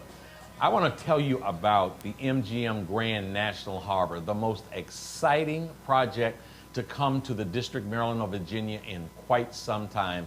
You're going to have great fun. Come on down, support this project with all you have. It is going to be wonderful for the area. We're going to increase our tax base. We're going to get funding for the police department, for ambulance, for fire, for education. It is really a project that is going to benefit our area. Folks, we want to support in a very strong DMV kind of way this great project from the MGM Grand National Harbor.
And now, the Rock Newman Show. Folks, welcome back. This is Rock Newman Show. This is the 11 o'clock hour. Before we get to our next guest, Malik Yoba, I wanted to take a few moments. There's something on my mind, a couple of things on my mind that's kind of heavy this week, and I wanted to take this time to express those things that I've been ruminating about. I've been thinking about. It's two issues that continues to swirl at this time. One of them is the name of Washington's football team. I'm going to say the name and tell you how I feel about it. The Washington football team, professional football team, as you all know, is called the Redskins. I was on a panel yesterday with Rainbow Push Reverend Jesse Jackson, and that's a matter that came up. And I talked about, the idea that and Lawrence O'Donnell from MSNBC did what I thought was a fabulous piece, where he talked about when you are offending someone, and it is truly unintentional, you may have room of deniability, or it is an excuse. You did not know that you were offending someone. But when there is a body of evidence that is irrefutable, that the language you use, the name you call a franchise, is offensive to a large population of people, you no longer can claim that you are doing something in an unintentional manner. When you are aware, it is intentional when you do it. The name Redskins is a racial slur. It is a racist name that emanates from a genocidal history, from the genocidal history of Native Americans.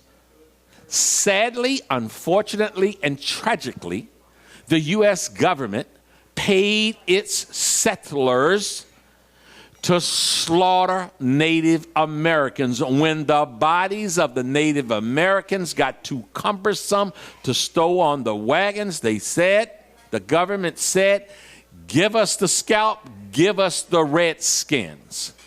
So that Native Americans who truly understand their history are deeply offended to be called that name and to be the mascot of any kind of team.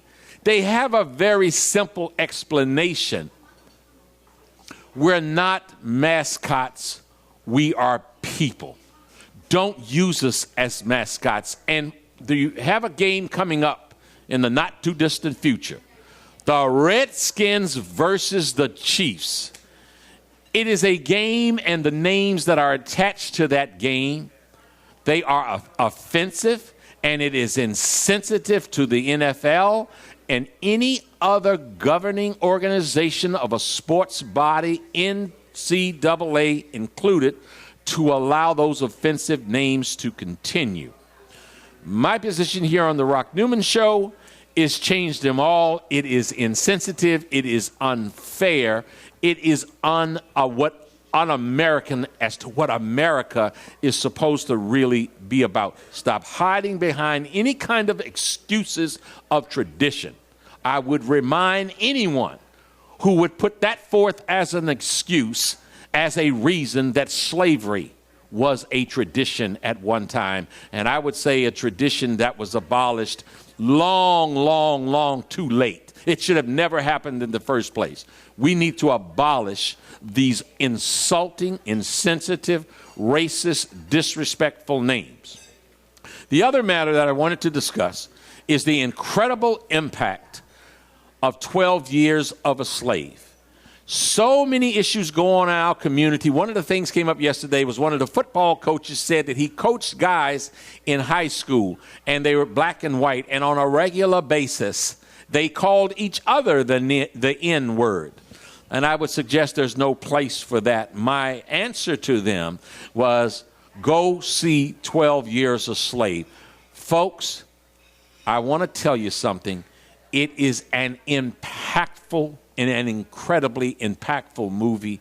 I urge all to go see it, because what it does in 2013, it allows to see the victim, it allows the victims, the ancestors of the victims to see what their parents went through. It allows those relatives and ancestors of the families that practice slavery to see what incredible, horrific images those that perpetrated slavery played a part in, and the incredible benefits. And perhaps it will open up an honest dialogue on race relations in the United States, which heretofore really hasn't taken place. We want to encourage that. When we come back from this brief pause, we'll be joined by Malik Yoba on The Rock Newman Show.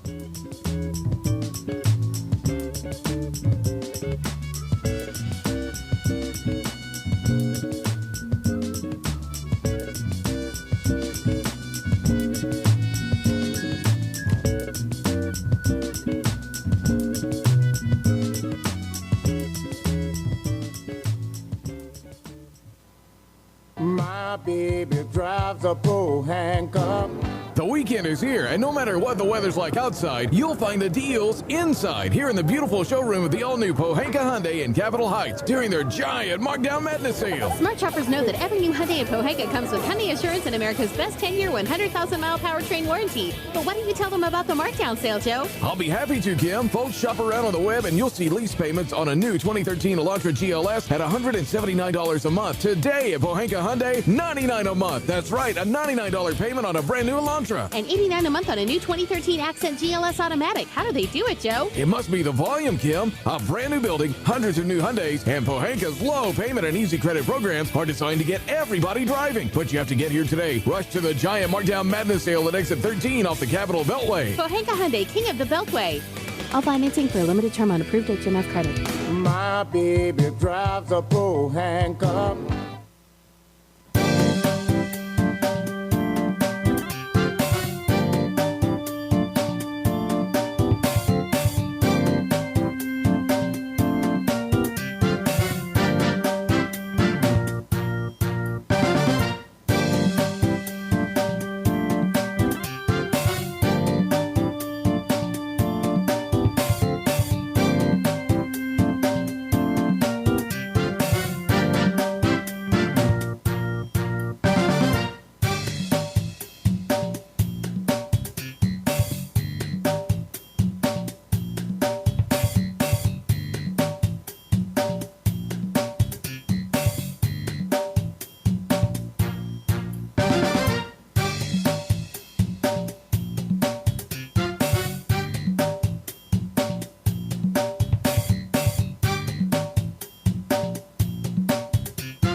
And now, The Rock Newman Show. Folks, welcome back. And as promised, in this particular segment, we have actor extraordinaire, entrepreneur, musician, writer, healer, and a hungry Malik Yoba. That's right. Malik Yoba is hungry. Now, look, here's how I figure this thing. We are at Busboys and Poets at 14th and V Street, Northwest Washington, D.C. I have been telling y'all that not only do we have great conversation here, but we really do have extraordinary food. They serve incredible meals here in an environment that's inclusive and we embrace all. So, because I heard he was hungry, I asked a waiter to please come. The waiter is there standing. Have you decided what you want, Mr. Yoba? There's so many options. It is. It's early. What time is it? And they're all good. It's 11 o'clock now. I mean, so you know, they've got a whole brunch thing going on. You know, you just let us know. Let's see. So many choices. Yeah. Let me go with, I'm going to try to keep life simple. Let me have some sweet potato pancakes, please. And now with those sweet potato pancakes, what kind of syrup is that? Because that's a special syrup. Maple syrup, but it's a special maple. It's the real deal. It's 100% pure maple. And I'll take some turkey sausage, please. You want to Can I drink on here? Oh, absolutely, I can drink, man. Absolutely. An adult beverage? Yeah. Some milk, please. A mimosa, why not? Let me live on the edge. So there you go. Welcome to the Rock Newman Show. Man. Let's do it. All right. We're going to try to make sure you're not hungry anymore. Yes, sir. Malik, let me, you know, in the research, you know, our producers say actor, entrepreneur, musician, writer, and healer. First, let's go musician. Yes, sir. Tell me about that. So my father was a jazz musician. He played guitar. So I grew up playing guitar. I played trumpet. I played saxophone. I've been writing music and performing music for a long time, since I was a little kid. And so the music, I was actually pursuing music. I grew up doing musical theater. So music's always been a big part of my life. And I was actually pursuing music when my acting career took off. And at the time, it's hard to, you know, it's one of those, you got to choose one. Because people, it's all perception, how people receive you. So it's how they receive you first. Like if I came out, if New York Undercover was a musical, or Cool Runnings, my first films, then people would have been like, oh, that guy is a music, you know. So the most I was able to do, if you go back to the movie Cool Runnings, there was a Jamaican bobsled chant that I wrote. Oh, really? You wrote that? I wrote that. That was part of my audition. I came up with it for my audition. And then it ended up in the movie. It ended up on the soundtrack. I ended up with a record deal with Columbia. So I've actually done a lot of stuff, more stuff in the West Indian community musically. So that particular, you remember that chant? Of course, man. I wrote it. I've been paid. This is the Rock Newman Show. Enough people say, no, they can't believe Jamaica. We have a bobsled team. We have the one Derisa and the one Junior. Yul Brenner and the man Sanka, the fastest of the whole Jamaican sprinter. Go to Olympic 5 for Jamaica. I write that, man. I write that song. I write that tune, man. This is the Rock Newman Show. Yes. And I love some oxtails and some curd goat. Yes, sir. Yeah, man. So. Okay. Man, there's much to talk about. New York Undercover. You burst onto the scene, and a whole lot of women of every persuasion that I know in my life used to always kind of have a regular refrain. Malik Yoba, he fine. That's a fine black man. Okay, now, just tell me about that. My sister's sitting over there. And she's a fine sister. And she's laughing. I mean, you know, man. No, I don't know. I want you to tell me. Man, you know, at the end of the day, man, you take it all as it comes, meaning it's part of it. You know what I mean? It's a lot of things. You know what I mean? It's one of those things that a lot of people aspire to that. Like a lot of men, right? A lot of boys say, you know, when I get up, I want to get the money. Everybody wants to be James Bond. Yeah. You want the tuxedo, you want the beautiful woman, you want the car, you want the gun, you want the adventure, that kind of thing. And it's cool. I enjoyed it. I enjoyed being 20-something and discovering that part of myself. But that women found you attractive and appealing. The thing is, man, growing up in New York City, and I was always older, appeared older than I was. Okay. So I had a lot of attention even before television and film, to be honest. And it's something that I've always had to deal with on a certain level. I say struggle with on a certain level, for sure. Okay. And it's something that I think a lot about, particularly with young people. In fact, the other day someone was talking to a little boy. He was probably 7. And they were telling me how cute he was, and he was cute. Yeah. And I was telling them how I remember being that little boy in our neighborhood growing up in Harlem. And some of the older girls in the neighborhood that might have been 14, 13, telling me they thought I was cute. Yeah. And what that did to me. And how... What did it do to you? I think that it could, inflate the ego a bit. I think that you learn to fish with a net.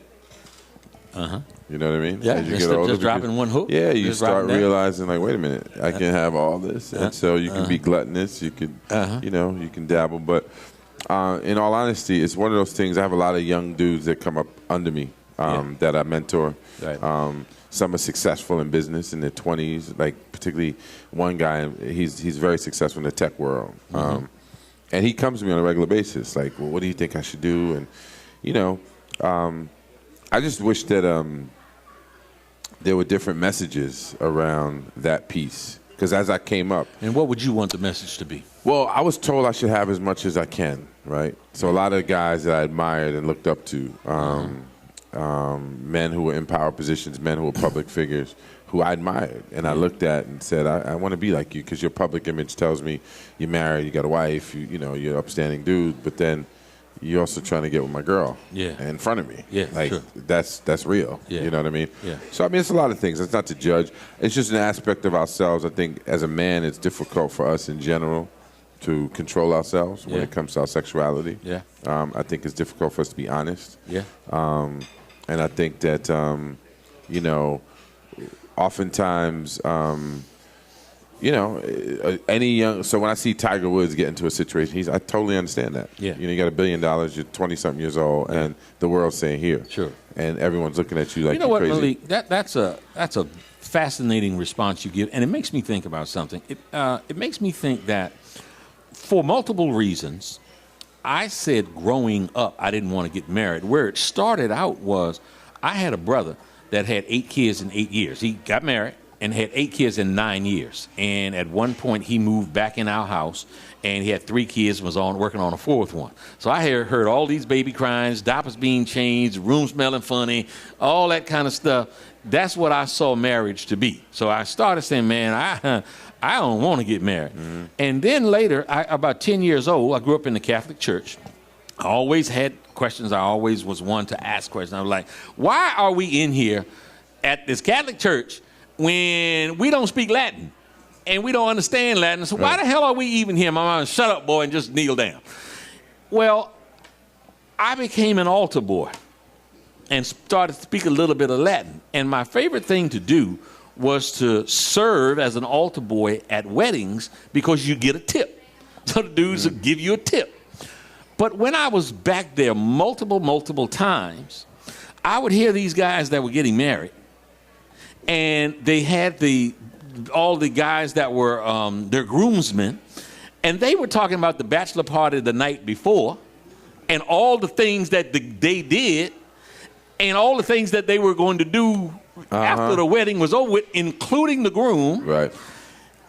And I stand out there serving as an altar boy and look at him. He was saying, for sickness and in health, and I will obey, and I'll be faithful for the rest. And I'm like, that dude is lying. Yeah. How old were you? I was 10 then, 10, 11, 12 years old. That's why I'm saying, like, I ain't never going to stand up there because I don't want to, I don't want to tell that, I don't want to tell that lie. Yeah. And those are the kind of influences that we have, I think, that help contribute to the problems between men and women. Absolutely. Yeah. And for you to say, something else that contributes to it is those kinds of, so people need to be careful about what they say around young, impressionable minds. Yeah, and so for my young brothers that are coming up, I don't preach to them and tell them don't do it. Mm-hmm. I just talk to them about how you're going to feel. Like, where do you want to put your energy? Yeah. Like, you're successful over here, and so, yeah, you got your girl living with you, but you're telling me that you're still doing your thing. And I get it. I get how hard that could be. Right. And so I just try to encourage them to be more mindful, just be more thoughtful about what you're doing and why you're doing it. And if, but I remember being really disillusioned by my life. People think they take it for granted, losing anonymity. Yeah. But, you travel around the world, and everywhere you go, your name and your reputation precedes you, and your image and people's thoughts about you, and all that psychic energy that people could put towards you, and how that influences you. So, is that something? We never, when you come on the Rock Newman Show, you never kind of know which street we're going to travel upon. We're going to go down the whole street. Is that something that made you question ever whether or not human beings are by nature monogamous? Oh, absolutely. I mean, it's a conversation, people have ad nauseum, all over the world, right? And no matter where I've been, that's a conversation I always find myself in.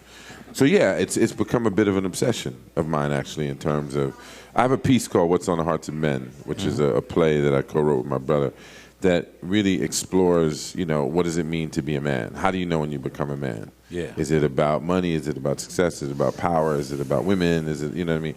And I think those are important questions that a lot of young guys, particularly men young boys that are growing up without fathers, particularly young men in our community, and this is true across the board. I think that it's important to be thoughtful about that urge, whatever that thing is that makes us feel like we need to have that and that and that and that. And society's telling you you're supposed to have one, and the inner conflicts people have, and just across the board, I think that it's important to acknowledge that there is something else at work. And there have been all kinds of studies on this. Is it biological? Is it just men? Is it women? I think it's both. What does it mean to become a man? I'm still asking myself that. I ask myself that question every day. I mean, I think that at 46, I certainly, have my own experiences, but I don't feel. I feel like I'm still a work in progress every day. And I honestly give a lot of thoughtful consideration to this on a regular basis. Cool. You are in a play here in Washington, Yes, D.C., which is what brings you here, Warner Theater. At the Warner. At the Warner Theater through when? Tomorrow, Sunday. Last day. Today is Saturday. Tonight, this afternoon. This afternoon, tonight. 8, and then tomorrow, 3 o'clock and 7:30 at the Warner. It is called Deranged. It's fun. You're in it. Robin Givens is in it. Robin's in it. Tell us a little bit about that play and why folks should come see it. Silly, because if you need to laugh, just come and, it's not highbrow comedy. It's not, like we're doing, something real heady. It's a fun little show about, I play a guy who's a writer who's married to a woman. We have a small child.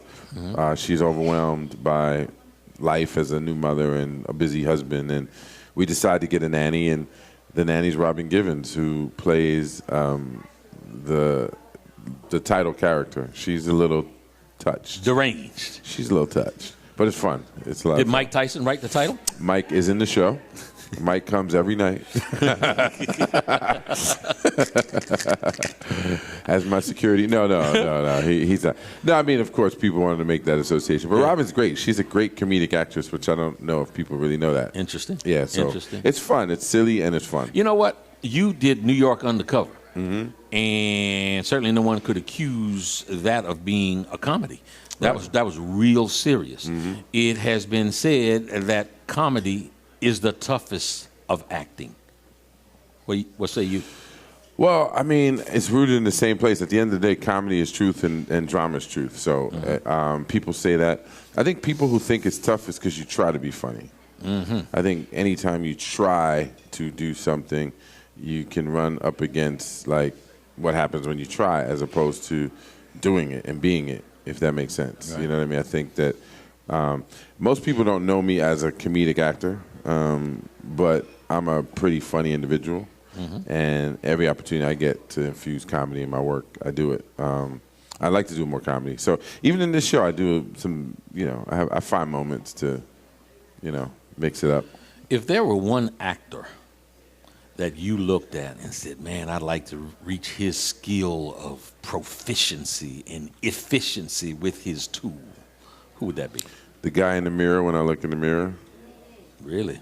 There's no one that I admire like that. I mean, there's people, when I look at Daniel Day-Lewis, it's about his whiteness and his opportunities. He's a phenomenal actor, but how many black actors get those opportunities to play those types of roles? Yeah. It's very rare that we get to transform into different time periods, into different characters, physically.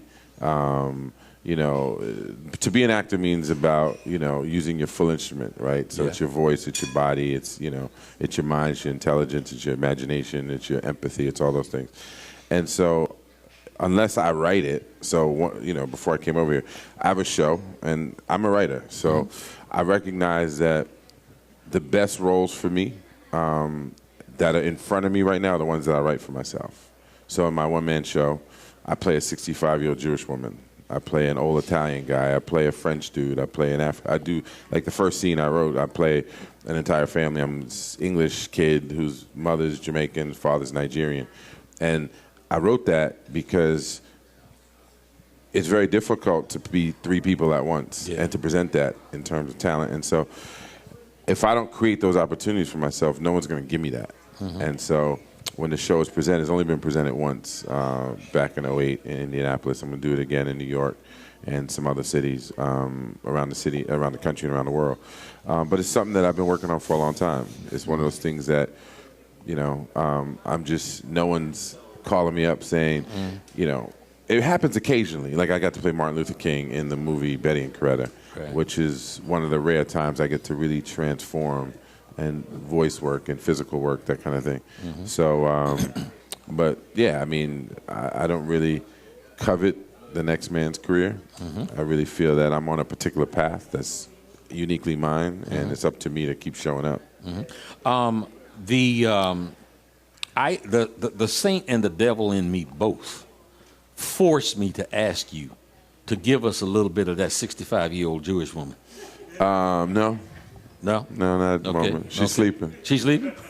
All right. She sleeps late in the day? Late in the day? She's sleeping, yeah. She's sleeping right now. Okay. But no, I work, you know, no, it's not a devil and saint, man. It's one of those things that I honor it. I honor the ability to channel, because that's really what it is. It's the ability to truly pay attention, to stay curious, to listen with your whole self, you know. So it's not just, let me give you a voice, but it's the inflection, it's the characterization, it's the, you know, it's all of it for all of these people. But I you know, I work on it on a regular basis. And 2014, I have to. It's like one of those things I have to do. You know what I mean? I heard someone who is characterized as a great actor say that he was greatest when he had a great director. No question about it. No question about it. Great writing and great directing. It's true. It's 100% true. I just did a film this summer with a guy who I consider a great writer and director, a guy named David Hare. David Hare is an English playwright primarily. It was for the BBC. He's been nominated for a couple of Oscars for like The Hours and The Reader. Nicole Kidman got an Oscar for the Hours, something he wrote. He didn't direct those.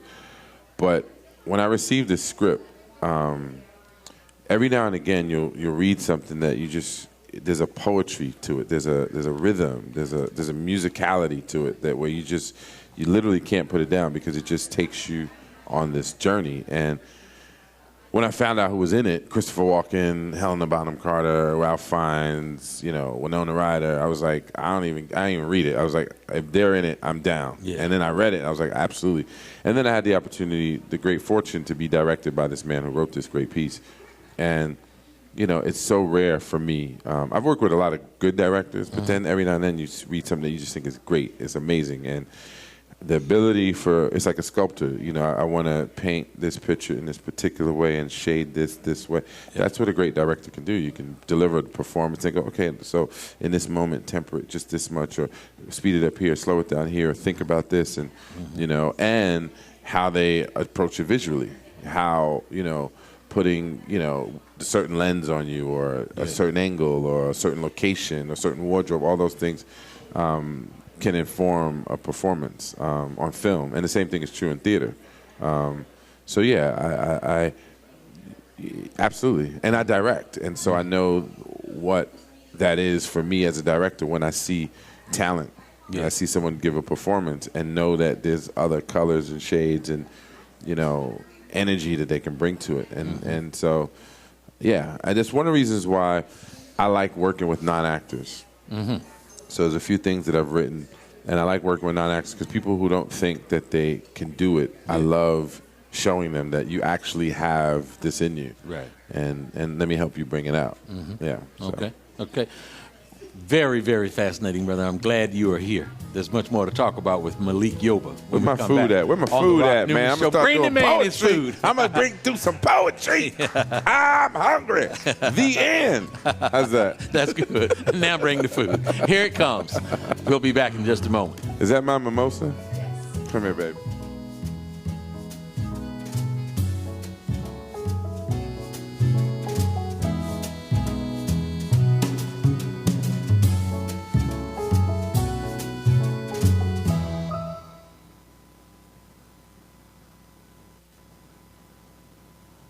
My baby drives a pole handcuff. The weekend is here, and no matter what the weather's like outside, you'll find the deals inside here in the beautiful showroom of the all-new Pohanka Hyundai in Capitol Heights during their giant Markdown Madness sale. Smart shoppers know that every new Hyundai in Pohanka comes with Hyundai Assurance and America's best 10-year, 100,000-mile powertrain warranty. But why don't you tell them about the Markdown sale, Joe? I'll be happy to, Kim. Folks, shop around on the web, and you'll see lease payments on a new 2013 Elantra GLS at $179 a month. Today at Pohanka Hyundai, $99 a month. That's right, a $99 payment on a brand new Elantra. And $89 a month on a new 2013 Accent GLS Automatic. How do they do it, Joe? It must be the volume, Kim. A brand new building, hundreds of new Hyundais, and Pohanka's low payment and easy credit programs are designed to get everybody driving. But you have to get here today. Rush to the giant Markdown Madness sale at exit 13 off the Capitol Beltway. Pohanka Hyundai, king of the Beltway. All financing for a limited term on approved HMF credit. My baby drives a pole handcuff.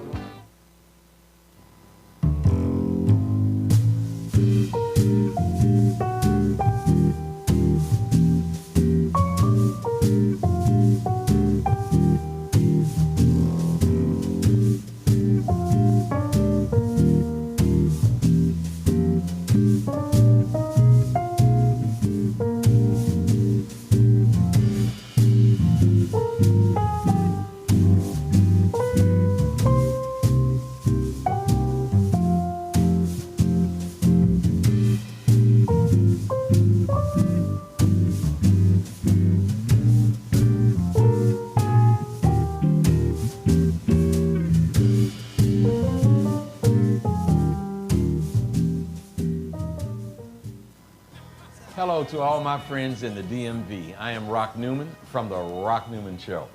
I want to tell you about the MGM Grand National Harbor, the most exciting project to come to the District, Maryland, or Virginia in quite some time. You're going to have great fun. Come on down, support this project with all you have. It is going to be wonderful for the area. We're going to increase our tax base. We're going to get funding for the police department, for ambulance, for fire, for education. It is really a project that is going to benefit our area. Folks, we want to support in a very strong DMV kind of way this great project from the MGM Grand National Harbor.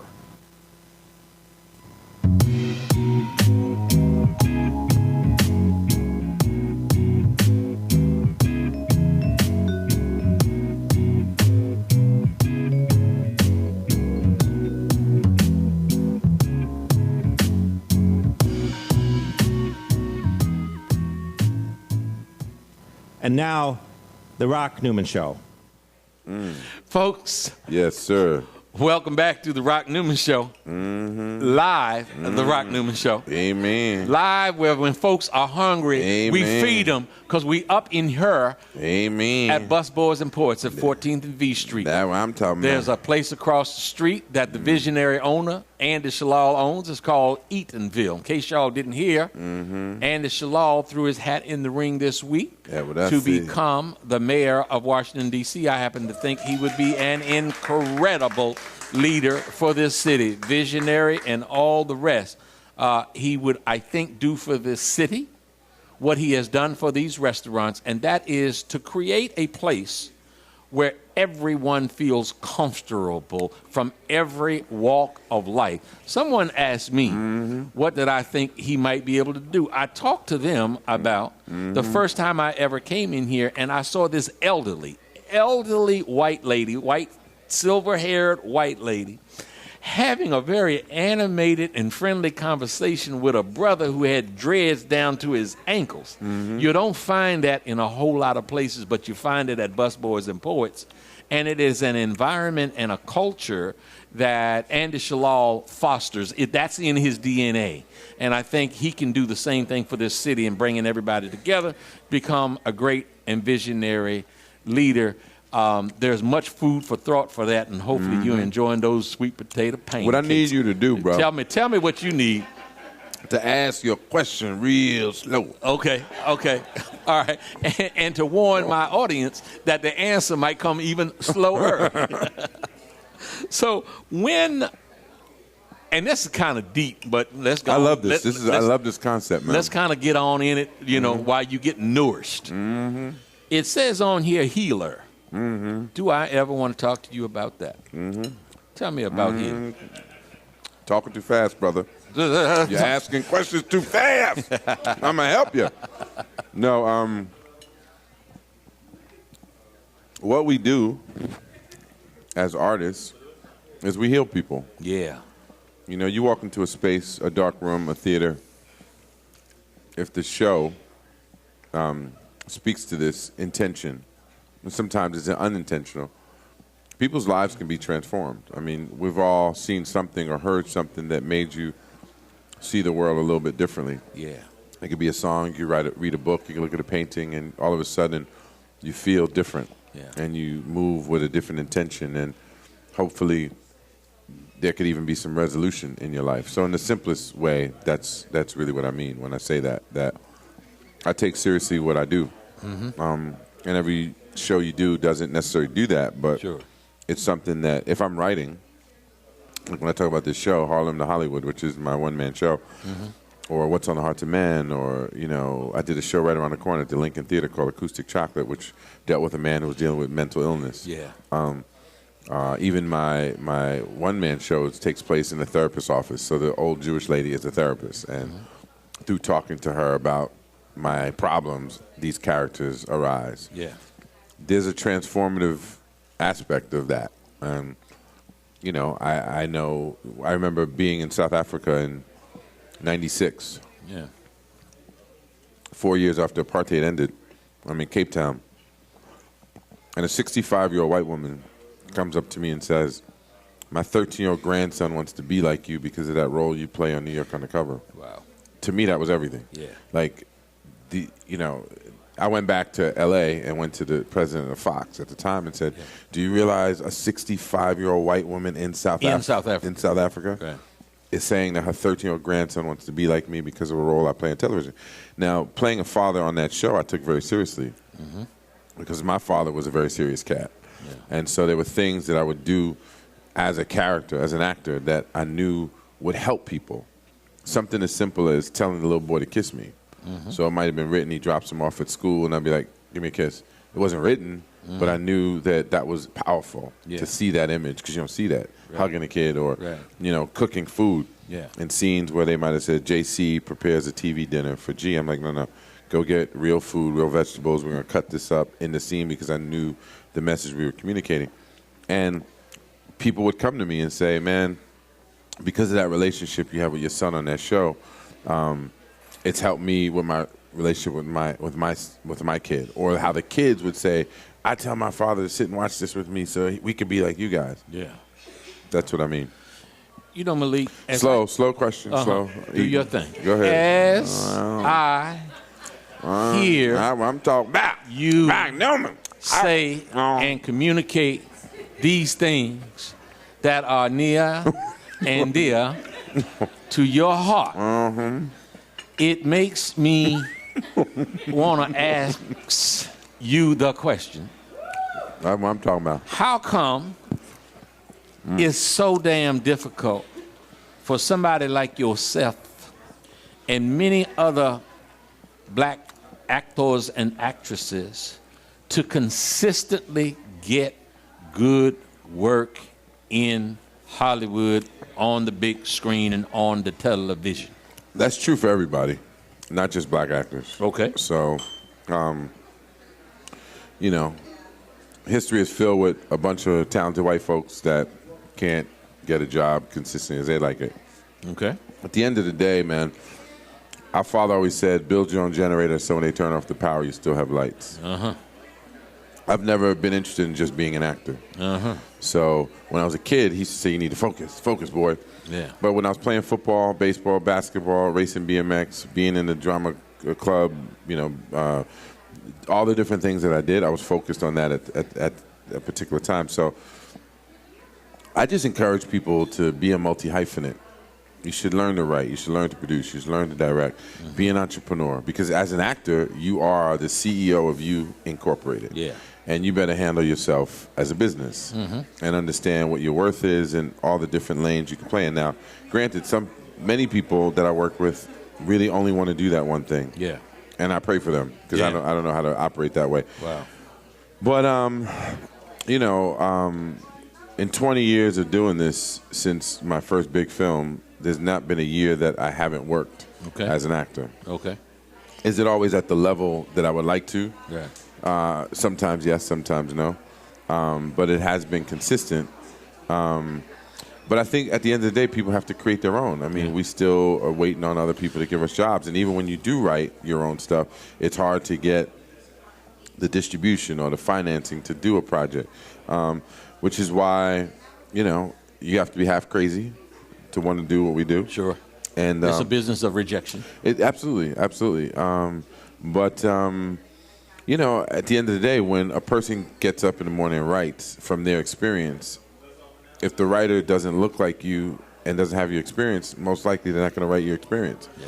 And then when they want to sell this thing, they're not selling your experience. So at the end of the day, we still have to continue to do us. I just did my first Nollywood film, which is Nigerian film industry. Okay. And that's led to opportunity to do some films in Ghana. And I've got some other opportunities in South Africa. And so for me, I'm at a place where I'm also looking at Africa in general for business as an African American, that I feel there's not only an opportunity but a responsibility that we have to seek out our own kind in that way. You know what I mean?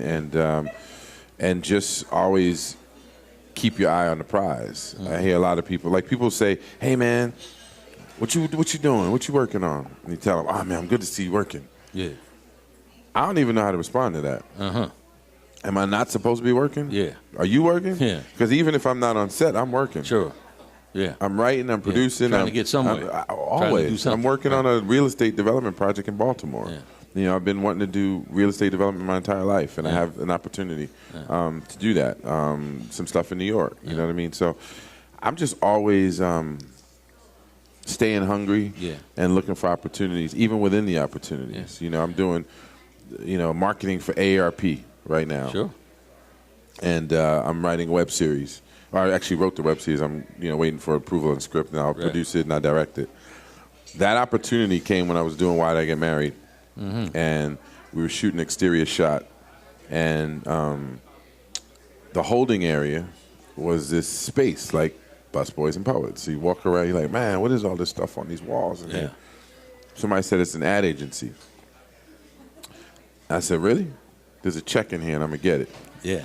And so they're like, no, Tyler's ready. I said, when Tyler's ready, y'all call me. So I snoop around, and there's a conference room with a meeting going on. And I look in the meeting, and I get invited in because I'm Malik Yoba. Yeah. So I sit in the meeting. It's good sometimes. And then I start contributing to the meeting. Yeah. And they're talking about how they're trying to reach black women 25 to 50 that make X amount of dollars. And I said, hold on. That demographic you're trying to hit is the same people that watch these movies, which comes from this play and this urban theater market. And so I start speaking the marketing lingo. Hold on, how long are you in town for? Yeah. I'm here. Can we have a meeting tomorrow night? That was 5 years ago. I'm still getting checks from that relationship. Right. So even when you're acting on location, and I've done this in other cities and other countries. Did it in Canada. Did my first corporate Canadian gig while I was filming my series Alphas. You know, met a woman who represent speakers. I was like, well, you need to represent me, and, you know, created some opportunities where literally on my way to set, I go do a speaking gig for, Swatch watches to their sales team about teamwork. Yeah. And then I go to set. So it's really having that kind of mentality. Obviously, Tyler's a great example of someone who wasn't in the game and said, you know what, this is how I'm going to do it, and it's possible. And I think that he's one of a few that have kind of been on the outside that have figured a way in on their own. I think at the end of the day, that's what we have to do. And I tell every actor out there, there's a book called An Empire of Their Own, How the Jews Created Hollywood. Read that book. And if you read that book, they give you the blueprint on how they did it. And why do you want them to read it? Because you need to know if you're part of something. Yeah. There's history that came before you. And it really wasn't brain surgery. It was just a fierce determination to do for self. I've looked at Will Smith, and I've looked at the sister who was the rapper, Queen Latifah. And I've said, as African-American artists, by and large, they have really, there are two people that I point to that actualized greatly, and that they must, in addition to their talents, they must have a strong team. 100%. How important is the team to the artist?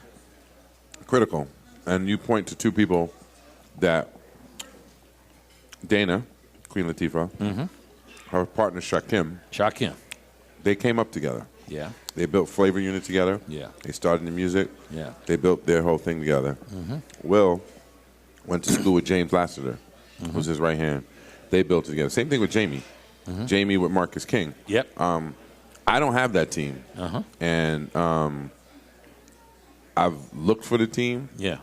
I've reached out for people that can be part of the team. That hasn't been my path so far, for whatever reason. It's not for lack of intention or desire. But you do need, in all those cases, they all had somebody that looked like them, that understood them, and understood both worlds, and understand how to play that. Yeah. So my team, my manager, my agents, they primarily understand film and TV, and I'm a bit of an anomaly. How do you represent somebody like me that's kind of doing all the different things? And so I just sort of let them stay in their lane, but if the right circumstance presented itself, I would bounce. Let's stay on that for just a second, because there's someone that I know personally, and I use him and I juxtapose Usher, good-looking guy, great dancer. I don't know how well he sings, but he sold a whole lot of songs. I think Usher's a great singer, but go ahead. Okay. Genuine. Really good-looking dude. Great dancer. They probably sing equally well. Usher has made gazillions of dollars. Genuine has done okay. And I've often wondered, has it been, I know Genuine early in his career felt really, really burned by management and developed a palpable mistrust. And so therefore has pretty much tried to do things on his own. And Usher, on the other hand, has soared. And so I often, I often wonder how important that. No, it's critical. Yeah. It's critical. I mean, I think about those things. And for me,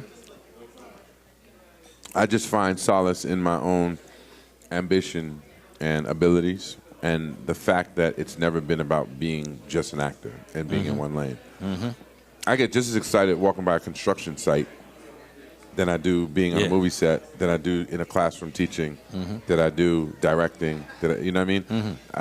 I honestly do have the same level of let's make something. You know what I mean? Okay. And so I feel like you got to stay in the game. You got to be resilient. It's not over. I always feel like the best work is ahead of me, personally. And I'm comfortable with understanding I am exactly where I'm supposed to be. I don't want what the next man has. I may look at it and go, oh, that's cool. That's nice. But you know how many people looking at me like, I just want to be where he's at? For sure, for sure. Your father said to you, build a generator. So when they're Build your own generator. build your own. What did that mean to you?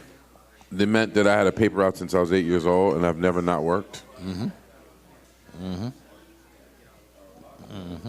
It's do for self. Yeah, yeah. What's your messages to? We have. Tell me about this. Because man, I find these are good. Have you had some? Man? I have. I ain't got no problem. You know. I kissed Nikki Giovanni when she was sitting there, and you know, I won't go there. Damn, they so good it made me forget what I was talking about. These are good, man. Made me forget my next question. When you talk to young kids today, now here's what now I can remember. I want to hear Malik Yoba's thoughts and feelings about kids walking around, young brothers walking around with pants down past. I got one for you. This is for everybody. Okay, tell me look about at it. all your cameras. Got this? Can I have a piece of your pineapple? You can have some. Right, have as much as you want. All right. It's my favorite little line to dudes with the pants sagging. Excuse me, bro. You drop something. Turn around. What? Your pants. You pick them up. They do it every single time. Really? Yeah. Sometimes, you know, if you don't like beat them down, you just say, hey, man, I'm sorry you dropped something. What? Oh, your pants. Oh, my bad. Right. There you go. Right. That's what I do. I got a friend that gives them what he says is the history of the drop pants of the brothers in They prison. don't care about all that. And you know what? And you don't get a lot of traction there. They don't care about that. You don't get a lot of traction. Yeah. It's like if you call a young person, sir. Excuse me, sir. You know, they litter. Excuse me, sir, you dropped something. Yeah. So when you call them sir, you give them something that they might not have. Exactly. That's what I do. If you wave the magic wand, what would be your next project? You know, I always have multiple things going on. So, like I said, I just finished the script for AARP. I'm working on my one-man show. I'm producing some reality TV, about 3 shows right now. Okay. I'm working on... Can you share the reality? One deals with young people, cars, and scholarships. Okay. It's in the car world. It's in the auto world. Okay. And there's a bunch of kids that like cars and how we can get them educated through their love of cars, which is kind of dope concept. One is sort of like an American Idol for actors. And I'm actually also working on an app for that. You know, I'm just, to me, it's all, you know, at the end of the day, a lot of the things that the main thing that stands between manifesting any of these is the resources, one of which is always capital. I'm never waiting for my next project. I just have to stay focused and stay home, essentially, and work. And the projects are there. You know, in fact, and I'll give a little love to this organization right now since this is live. There's a group called, the Westside Community Services in San Francisco, which is the largest mental health organization for a community of color. I believe in the country, certainly in the state of California. And it's led by a wonderful woman named Dr. Marianne Jones. And I met Marianne while working out at a spin class, actually. And I was talking about the work that I'm doing at AARP, and she asked me if I could do similar kind of stuff for them. which has basically helped them tell their story, which is an amazing story that began in 1967, founded by Japanese Americans, African Americans, Chicanos coming together for, the health and wellness of that community. Yeah. And here we are 45 years later, and they're run up against gentrification and unions trying to shut them down because, frankly, the staff that doesn't look like the leadership. We're going to go to the top of the hour. I want to tell my folks. We're going to go right to the top of the hour. Go ahead. Yep. They wants to tell the leadership that they need to be doing things differently. And so it's a great story that has to be told. Yeah. So I was 2 o'clock in the morning last night. I'm talking to Mary Ann about she wants me to do marketing for them. And I want to help tell that story. So I might end up doing a documentary on that organization, which I think is a really important story to tell and to help save that organization. And not just because of the history of it and her personally, but the work that they're doing around mental wellness. And so many of us in our community will not seek help. Oh, man, the first hour today. Yeah. In the first hour, I had a gentleman on who witnessed his mother and his 12-year-old brother be brutally murdered by his mother's lover. The lover spared his life, but then killed himself. And the two guests that I had on talked greatly about the need for mental health from so many of our youth who are traumatized. Absolutely. One of them has a book. One of the gentlemen, RONALD MOTEN, has a book. And it's called Hurt People, Hurt People. Absolutely. Mm-hmm. Yeah. How would you describe love? An enigma. Misunderstood? Misunderstood, an action word. We can quote the Bible. Love is patient. Love doesn't keep a record of wrong. It's, all those things. But, yeah, man. You eating, man. I'm going to eat, too. I love this food right now. Yeah, man. I'm hungry. Y'all enjoying your breakfast. Hey, man, you can't see all the people out there. Now I want some of them blueberries. I wish we had some watermelon. So you're 46, so it's a long time away. What? The end. I hope so. But if you were to project, you've made an impact, man. You've made an impact. Yes, sir. We people dig you, man. They look and say, that's a solid brother right there. That's a good actor. He keeps his head on right, keeps his pants tight. Mm-hmm. What do you want on your tombstone? He gave a fuck. Okay. This is the internet, so I mean, we can with a capital F. I'm in the give a fuck business. Okay. How about you? Okay. So am I. That's what I'm talking. And I heard that when you was on New York Undercover, you did a lot of that.